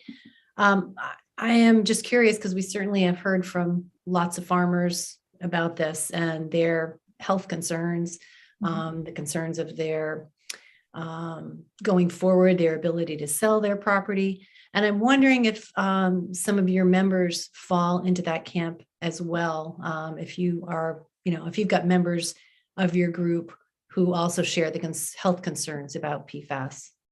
Well, I think all the farmers share health concerns about PFAS. That's not what we're worried about. But we feel that a low level of PFAS in compost, which is not, it's very minimal exposure, right? And our bodies can process PFAS out. So we're not talking about a direct exposure to pure PFAS, which is very problematic. And a lot of the PFAS that has been found to have health concerns those were taken off the market in 2015. So where there are so many different combinations, and a lot of them we feel, may not have the potential health concerns that some of the earlier PFAS derivatives did, having it just an all-out ban on these products rather than saying, okay, we've got to figure out, number one, which ones actually have health impacts and address those ones specifically instead of every PFAS, all of the 4,000. May I just follow up, Chair? Thank you. Thank you for that answer. I think that you kind of hit the nail on the head for me, because you said may not have the same health effects. And this is where I come down, and I too am struggling with this, because we just don't know on a lot of this, but we do know that there are incredibly serious health effects linked to this. I don't think anybody questions that. And so, whether smaller amounts are okay in certain things, yet we know they bioaccumulate and it adds up. I share your concerns, and I think I'm just keep coming down on the side of, now we know about it, we know how harmful it is, and how can we in good conscience kind of continue to exacerbate the problem. But I hear what you're saying, and I know it's a very difficult, complicated issue for sure. Well, I think our biggest concern is that if we are pushing farms to not use products that are allowed in other states, it pushes our farms out of business. We can't compete. And so then not only are we pushing our farms out of business, we no longer have access to local food. And all we're doing is importing food from other states that would have the same rate or much higher levels of PFAS because they are not regulated in those states. So we feel it's a good compromise to say, all right, we can allow a low level of PFAS. If you look, I have a graphic I'd be happy to share with the committee. There is PFAS on your plate with every meal that you eat. So we're not going to be able to eliminate it from the food chain. So finding that balance of how can we keep everyone at a safe, low level with bioaccumulation, but keep our farms in business, I think is the best possible compromise. All right. Well, thank you so much for joining us. Are there any other additional questions before we send Julianne Smith back to the attendee space? Yes, Representative O'Connor. Thank you, Madam Chair. Thank you, Julianne. So my question, I don't know if you can answer this. There might be someone better that would be able to, but you talk about, we've been talking about health effects. And from my understanding, I had a very in-depth conversation with a couple of different gentlemen, and they explained that the level of PFAS in our systems was going down. And I know that when Maine did pass the law in 2019, I'm pretty sure that was a unanimous report. What happened when we passed that law? Did that have a big effect? Because I know that the federal government says that there should be about 70 parts per trillion, and Maine is significantly lower than that. I know Michigan passed very significant legislation that had it at 50 parts per trillion.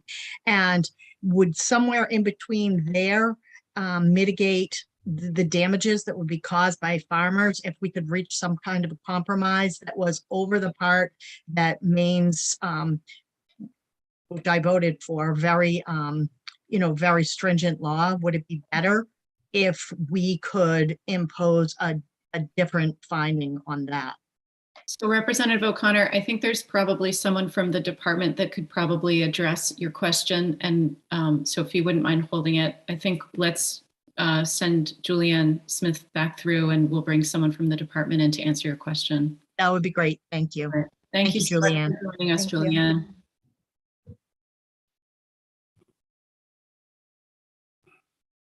All right, folks in the attendee space from the department, I see if you could raise your hand to join us for questions on screening levels.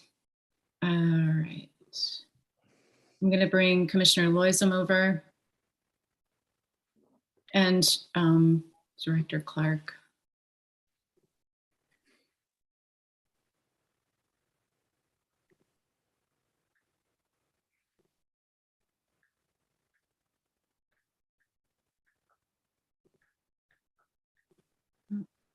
Okay. I think she's coming. Were you able to hear Representative O'Connor's question, Commissioner?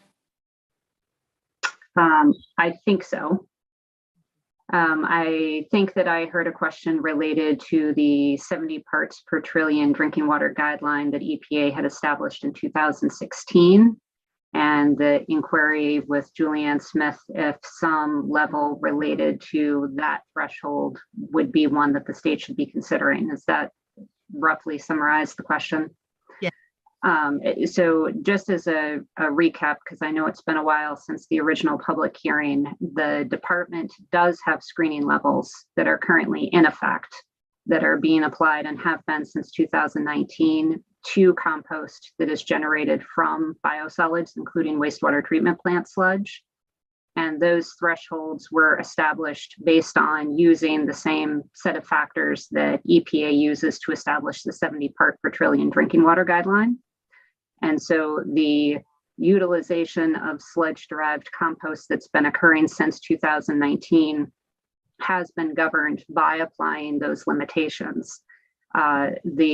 There are sludge-derived composts that at the facility where they are manufactured do exceed those screening levels by a factor of 5 to 7 times what that screening threshold would be. And the continued use of those materials has been allowed because under the rules, then the subsequent step is to perform a loading rate calculation at the location where the material would be used. So for example, if you have a land application site that regularly receives material, if it was going to receive the PFAS contaminated material that exceeds the screening levels, we then sample the soil at that site. And if the soil is below the screening level, we run a calculation to determine if applying the contaminated material will cause the soil at the site to then exceed that health-based screening threshold, again, going back to the 70 parts per trillion from EPA. For compost, in the case of many of the compost generators in the state, we have not been doing that site-specific soil analysis because it's broadly distributed. And so instead, what we've been doing is assuming that the locations where the compost is being distributed would be at roughly background levels, that it would be a singular application by any particular user, yourself, myself, et cetera, purchasing it, a farmer maybe for 1 or 2 applications, but not a year after year kind of addition of the contaminant to their soils. And so in that case, we assume that the soils are at roughly background levels. We don't have main specific background soil numbers. We're in the process of generating those now. So we've been using Vermont's numbers. So we have been applying health-based screening levels since 2019, referring to EPA's 70 parts per trillion number. Within the last year or 2, I believe, the federal government, through the Association for, I'm going to get this wrong, it's the ATSDR. It's the Toxic Substance Disease Registry, has recommended that we should be using a number more like 20 parts per trillion as opposed to the 70 parts per trillion. And that's what we're evaluating our screening levels now. We were considering making revisions to those. Most recently, EPA has recommended to their scientific advisory board drastically lower numbers even than the ATSDR is recommending, including that there would be no safe level PFOA. So going to your question about if we were to come up with screening numbers, we already have them. And if we were going to revise them, they would be so much lower that, as we recommended to the committee at the public hearing, it would have the effect of essentially preventing application of these materials anyway.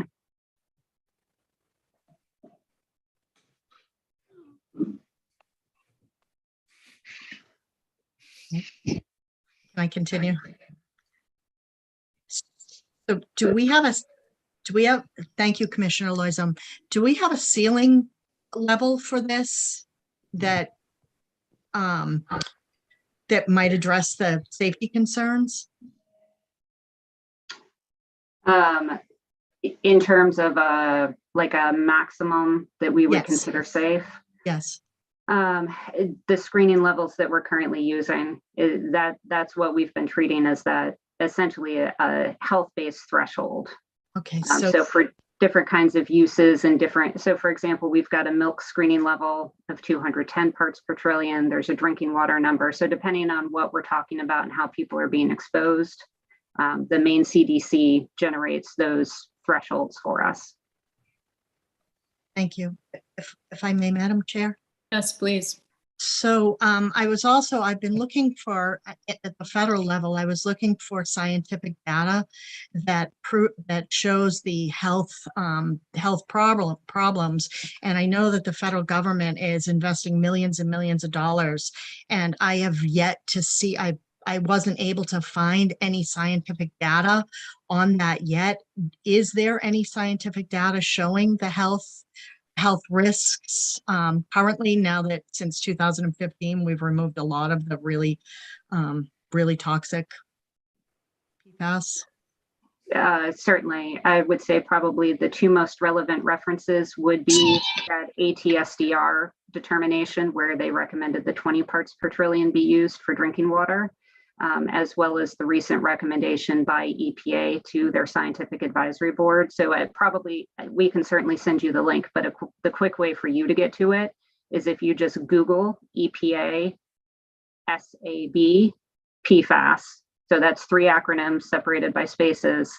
It will probably take you right to the document that EPA submitted to the scientific advisory board that contains all of their analysis from toxicologists related to the health-based impacts. Thank you, Commissioner. That will make my life a lot easier. Thank you. Are there any additional questions for Commissioner Loisum?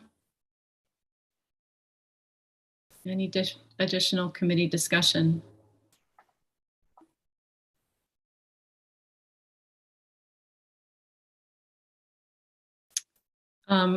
Commissioner Loisum, I have a quick question for you before you go too far away. Representative Hanley had a suggestion of pushing the date out. I believe you were looking at, what was your date, Representative Hanley? I said 12 months after enactment. Which would put us at next spring? No, next summer. Yeah, and the intention of that is to give everybody, farmers especially, some breathing room to adjust for what's going to be happening. And, you know, I don't want to sound callous or anything, but I was just reading the American Pediatrics report that Sarah Woodbury had submitted to us. And this compound is in absolutely everything. It's amazing. The more you read, the more you realize we are surrounded by this. So, and we've been wallowing in it literally for 30 or 40 years, maybe more. And a year's extension of what we are doing isn't in the long run going to make a big difference. But a legislation that is kind of a sledgehammer, as I feel this might be, with unintended consequences, even though I generally support this legislation, is why I'm asking for a 12-month phase-in period so people can get their feet under them. You know, we're going to be dealing with this issue, I'm certain, long after I'm gone. So that's my reason. Commissioner Loiseau, could you speak to what that would look like for the department and perhaps respond? Sure. I think Representative Hanley reflects a point that we've made previously, that we've also recommended that there be some planning time afforded, particularly for the wastewater treatment facilities, for those that are continuing to do land application, to find an alternative to manage their sludge. I think on behalf of the department, I would just say that, in the interim, we would continue to implement the screening levels that I just described to Representative O'Connor. We certainly hear negative feedback and concern from citizens who live around some of those fields, who are concerned about the ongoing application. That activity is significantly diminished since 2019, but there is still a little bit of that is happening. And I think that Representative Hanley makes a really good point. While we're hearing horrible things about these compounds, and we're hearing that they're unsafe at such low levels, it's hard to even conceptualize what kind of concentrations we're talking about. He's right. We've all been exposed to this for a really, really long time. And I would hope that everybody in the state can try not to panic too much about what exposures we've had, that acting swiftly is important, but that taking a little time for some proper planning so that we're able to properly manage things is appropriate. And what that time frame should be, I would defer to you all. But that I think, we had discussed at least removing the emergency preamble, which the senator has recommended, so that there would be some time to make some adjustments in how these materials are handled. But to what extent you want to extend that period of time, the effect for the department is, in the interim, we will continue to apply the rules that are in place. Thank you. Representative O'Connor. Thank you again. Sorry, I have so many questions. So again, thank you again, Commissioner Loiseau. So with the different exemptions for, like for agricultural products, and there doesn't seem to be any science that relates to banning one thing over another. For instance, like the brewery waste is loaded with PFAS. And so wouldn't you think, even we flush the toilet and there's PFAS everywhere, just like a piece of chocolate cake has 17 million parts, I'm not sure of all the exact language on it, but I don't see any scientific data that shows banning certain products over other products is based in science. I guess I just don't understand why we're exempting some products and not others in this legislation. Could you explain that, please? Sure. So the department's recommendation to exclude certain kinds of waste streams has been based on, so regarding wastewater treatment plants, sludge, and septage, we do have information that indicates PFAS is present in those waste materials, and we have a general understanding of where it's coming from. As you described, it's in low levels in just about everything, it seems, but there are certain waste streams where we would anticipate that it's at much lower concentrations, and that the potential value to the land where those materials could be applied is pretty high. If we're talking about some of the potato processors, for example, we're talking about direct food waste from vegetative material that presumably has not been mixed with any other chemicals, cleaners, etc.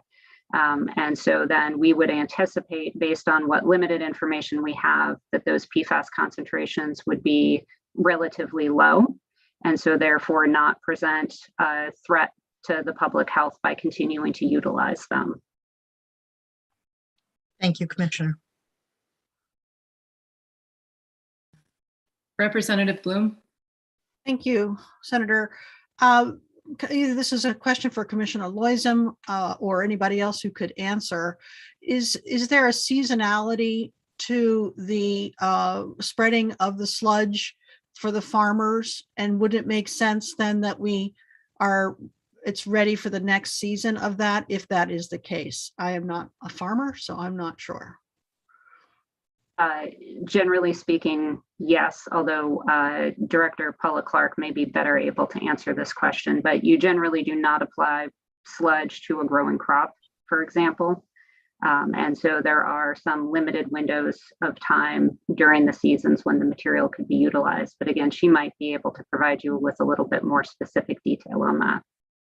I think that would help us understand how to add, what time we should add.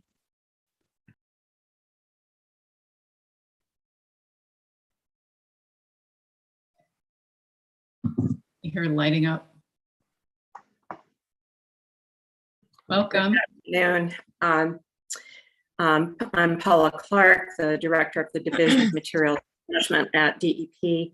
I don't have a lot of additional information to provide. What Commissioner Loisem said to you is basically and that is the answer to the question generally, that material would not be applied to growing crops. It would not be applied to frozen ground. And so typically we're thinking about the spring when fields are being readied for planting is when you would typically see that type of land application.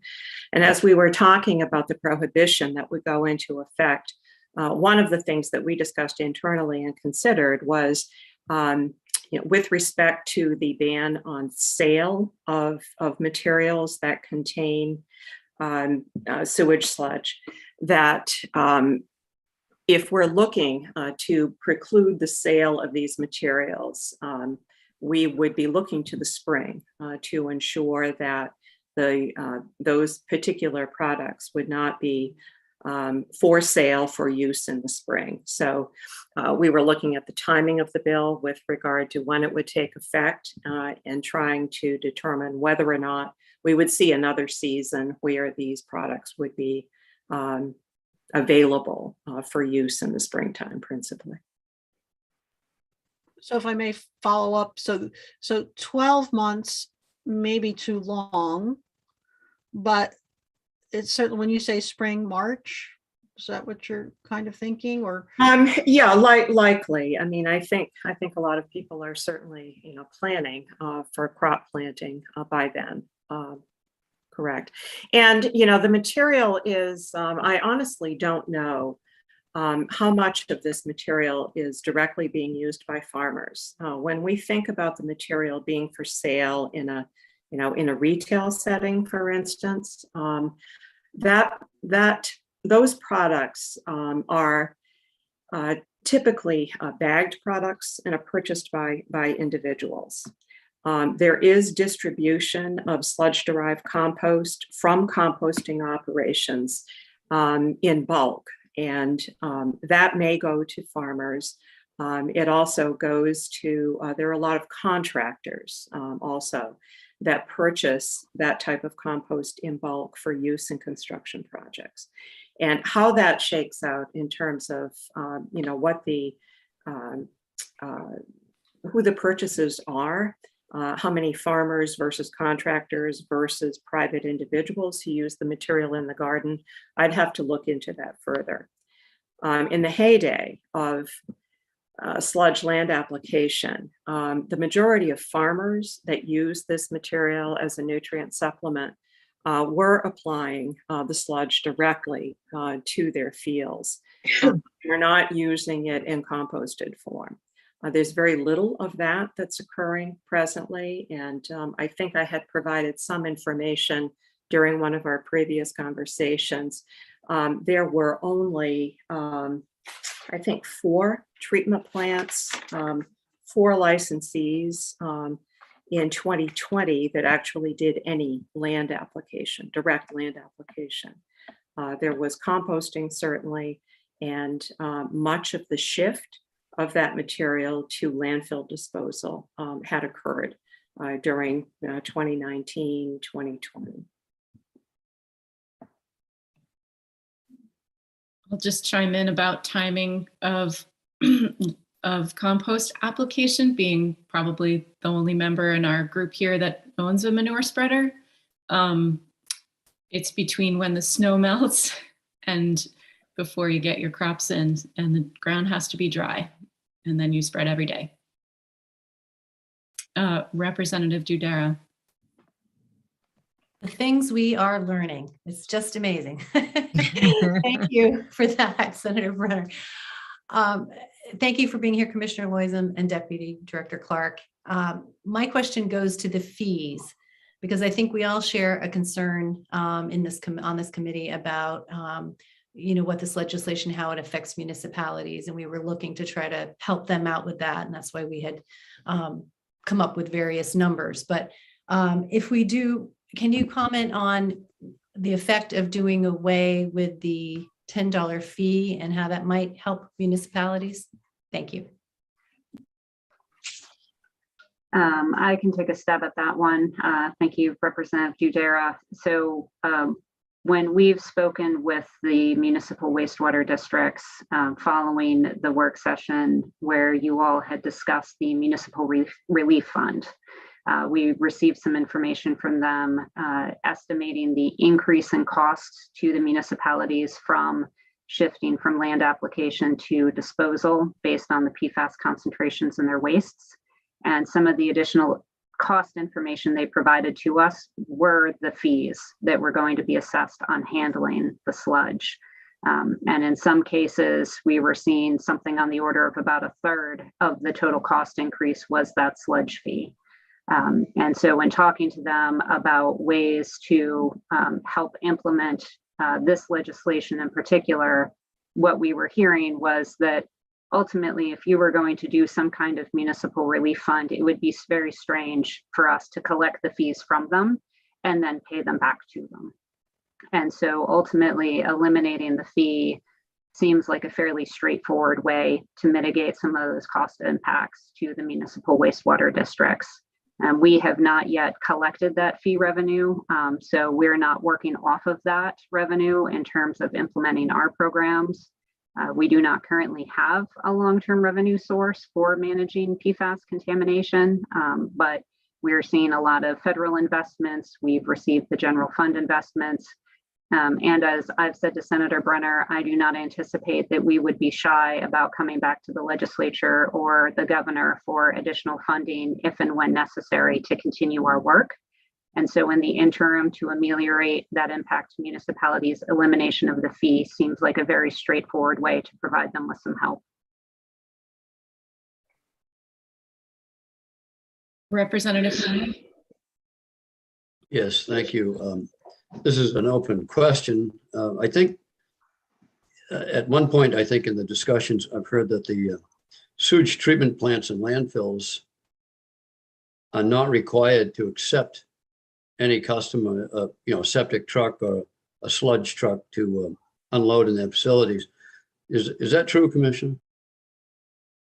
That is correct. So, I mean, again, that just accentuates why I think the 12-month extension I'm asking for is a relevant idea, because we've got to make sure that the people that we're going to be requiring to dump in these facilities align contracts that they can use and find places to do that. And especially where no one is under the law to accept it. So we might even have to look at legislation for that. But again, that just reinforces my desire for the extension.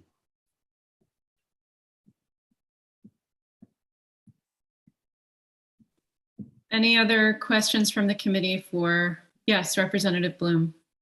I'm sorry, I'm done with questions. I was going to talk about again the timing.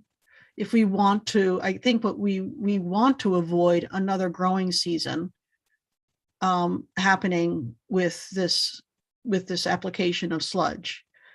And so what timing would that be, I guess, is the question that I don't have an answer to.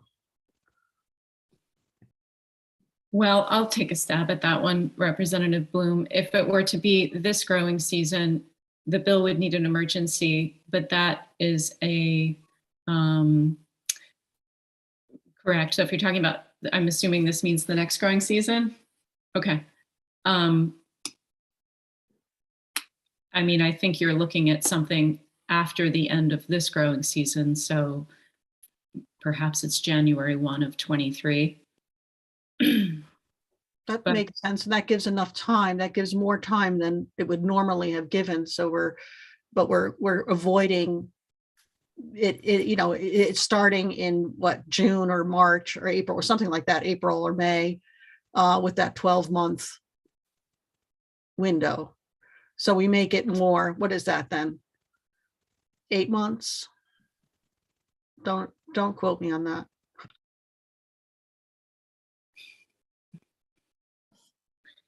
Any other comments, questions? Representative, Dan has, Representative O'Connor, before we shift to you, I'm just going to check in with Dan. So I'm not sure where the whole committee or parts of the committee may be headed with this, but I just wanted to clarify, is the discussion about delaying the effective date on the land application and composting prohibition or on the entire bill? Because there's a number of other provisions that, for example, the DEP study and report back on how to prohibit septage application that I don't know if everyone wants to delay the entire effectiveness of the bill by 12 months or whatever that timeframe might be. Representative Hanley, did you have a response to that? Yes, excuse me. Yes, I'm good with delaying the entire document for 12 months. That would be my desire. Including the study and the collection of information about leachate? All right, I'm sorry, I missed Dan's portion of that, but yeah, no, that portion I would not delay. So his question was specifically about separating out the delay as it relates to just land application and compost production with sludge versus the entire bill, which would mean that we would delay the study on septage, which is what comes out of septic tanks, along with the part about the bill that starts to address effluent. Yes, I would agree with that. That's, again, I was leaving the room when I heard the discussion and ran back, so. Sorry about that. I should respect people's dark screen for a minute. I apologize. Representative O'Connor. Thank you, Madam Chair. So I really don't have any more questions for Paula or Melanie, excuse me, Commissioner Loyson. But I do have questions for Mr. McBurney. I think that I had spoken to him and multiple other people about our landfill and the way that that this bill will affect that. And it seems to me that we've heard from, Juniper Ridge, we've heard from multiple different landfills that they are filling and they're filling really fast. And so I would like to have Mr. McBurney talk about that and how that will increase expenses. And if there's a way that they or us as a legislator could actually mitigate some of those problems and those increases in costs that will happen, as well as a possible destabilization of the landfill. Representative Tucker. I am concerned that we're here on language review. We've reopened it in order to change the majority report. And we seem to be going back into a public hearing mode. And I'm concerned about that it will be tit for tat. Mr. McBurney will come, and then environmentalists will come, and then somebody else will come, and we will just pull the bill right apart. And I'm concerned about that. Representative O'Connor. Thank you, Representative Tucker. I do appreciate that. However, as I stated to begin with, there was so much information that we did not have, that we did not get. And in many cases, I know I served on Health and Human Services for 4 years, as well as Energy, Utilities, and Technology. And whenever we had extremely controversial issues like this, we never presented a full change in a bill. And without the individuals that do have information that may not have been heard, we would convene stakeholder groups. And in this case, I do not believe that all of the individuals or the information that they could provide to all of us publicly was heard. As I said, I would have appreciated another public hearing because of this, because it seems to me in many cases, this particular 130th legislature has not been as transparent as any of the other years that I have served, and they have been multiple. So therefore, you might think it's tit for tat, but I think it's imperative that we hear all of this information. Thank you. Representative Tucker. We have had an amazing flood of information. The letters, the testimony at the public hearing, the numbers of people. I'm not objecting to Mr. McBurney coming in to answer questions because I have tremendous respect for him and the decades that he spent in that. I just want to know how many other people do you have in mind bringing in? Are you going to be bringing in another 10 people or just one, or, what are we doing here? So I will try to refrain from bringing other individuals in. I could bring them in all day and all night because they feel like their voices have not been heard as well.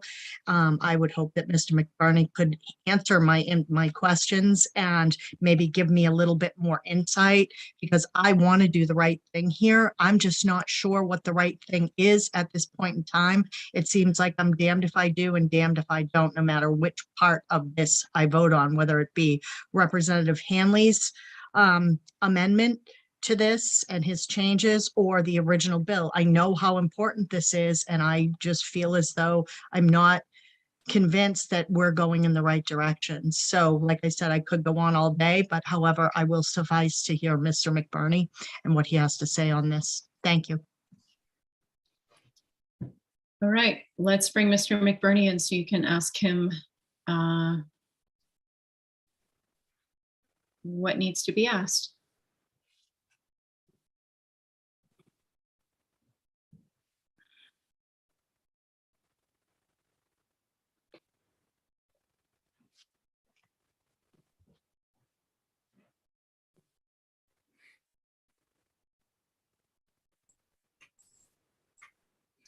I think I'm here in audio and video, hopefully.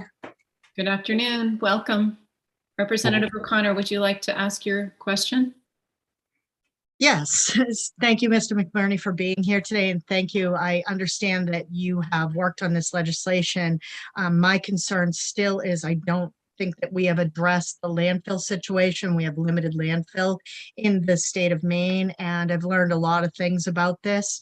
I've learned that we need certain types of bulk waste, and if we don't have that, that landfills could collapse around us and create an even bigger problem. I just, perhaps you could discuss the effect that this may have on landfill capacity, as well as stabilization of landfill, and any information that might lead me or maybe others who are questioning this legislation in the right direction so that we do the right thing. Thank you. And thank you very much. And I appreciate you all taking the time to talk to me. Yeah, is this whole situation it's a very complicated situation. And so likewise, the landfill capacity issue is also complicated. On the surface, in a very simplistic, back to the envelope calculation, there's capacity, but that doesn't take into account the availability or the types of materials that are available for bulking. And certainly it doesn't address the fact that regardless of the amount of additional sludge, you're increasing the amount of landfill capacity reduction by a 4 to 6 times factor. So where we're taking up about 1.5 million cubic yards of capacity a year, that could go up by an additional 100 to 150,000 cubic yards based on what we can get. And that's just the raw number. Then there's the actual physical ability to receive material and bulk it. So you can't look at the landfill like it's got 8 lanes of traffic that you can bring in 8 trucks at a time and bring in 8 trucks of sludge and mix them. It's more of a serial straight path, and you have to have the right number of trash trucks coming in to mix up a certain volume of sludge, and that sludge is going to be mixed and placed before the end of the day. And with limited operating hours, there's only so much you can take in. So on the big picture, on a yearly basis, we can adapt and bring in all the sludge. But on a daily basis, we don't know from day to day how much trash we'll have to bulk. And that's the problem, because trucks can't sit in the parking lot and wait for it to have enough material. They have to go somewhere. So it becomes a very tough operational challenge. And I think if I recall correctly, CV and Mahar Engineers has actually done a study where basically it summarized the operations of landfill. And I believe that was provided to the committee, and they are much more knowledgeable in landfill operations than I am.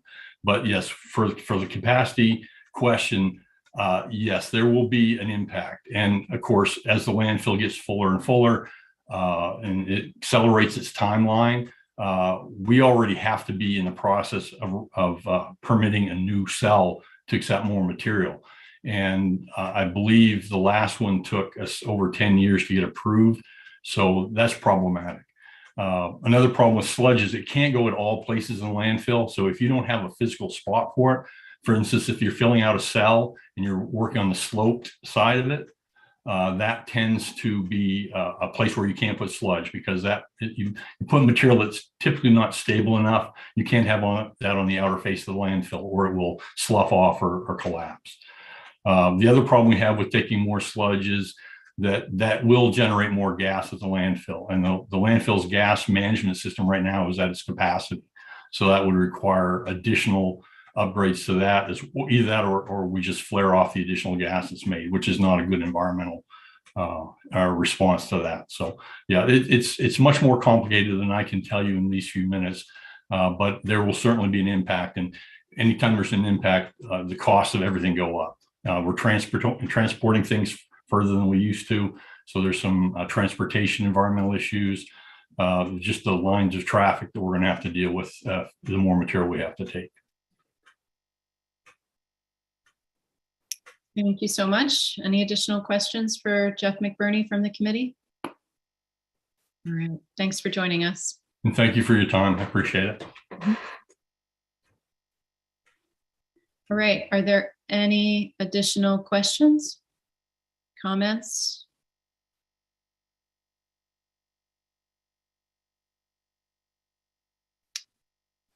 From the committee?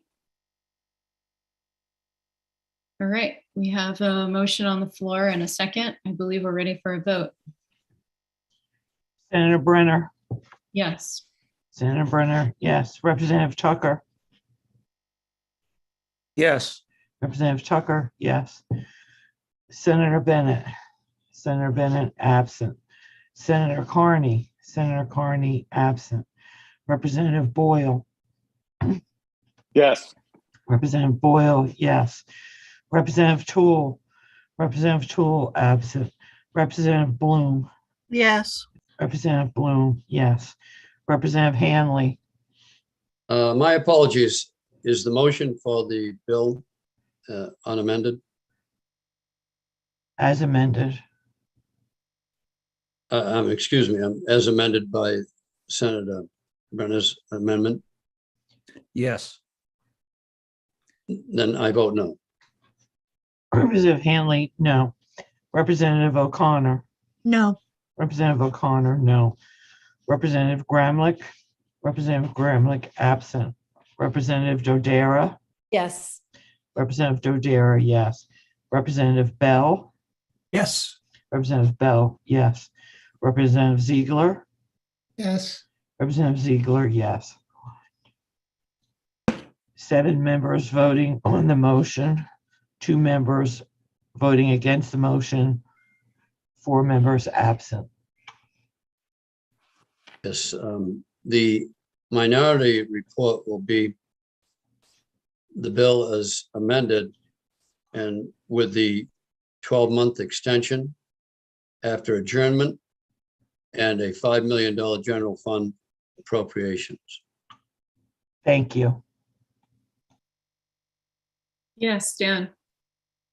All right, Representative Hanley, can you clarify, are you building off of what is the majority report from that vote? Because that report got rid of the municipal assistance fund. So I'm not sure what the 5 million would be for in that instance. Yes, and thank you. I overlooked that. So we'd have to remove that section that removes that money and add the $5 million component. So keep the assistance fund. Okay, thank you. All right, thank you, everyone. I don't think we have anything else on our to-do list this afternoon. Is that correct, Dan? Have I missed anything? My sticky note doesn't have any numbers left on it. Okay. You're good. All right. So I believe that brings us to the end of our day. Thank you all so much for the hard work and the deliberative process and the thoughtful consideration. Are there any announcements before we go? Yes, Representative Bloom. Not an announcement, just a question. What is our schedule? We have nothing more this week and we're meeting on Monday. Is our next scheduled meeting? That's correct. We have two two public hearings scheduled for Monday, one on LD 259 and one on LD 880 something. 866. Thank you. Yep, which is a carryover bill from last session. Both of them are. Yes, Dan. I'm sorry, can I just jump back real quickly to 1911? Representative O'Connor, were you joining in that minority report? I will think about that. I might have one of my own. I will let you know before the end of the day. Okay. Yeah, I'm still skeptical on both of them. Thanks. Okay. So, Representative Bloom, to answer your question about scheduling beyond Monday, we will need additional time. We're supposed to have our work done by the 11th. I'm thinking that's not totally likely. So we'll probably need to request extensions to meet after the 11th to continue to finish our work, to have time to finish our work. All right, thank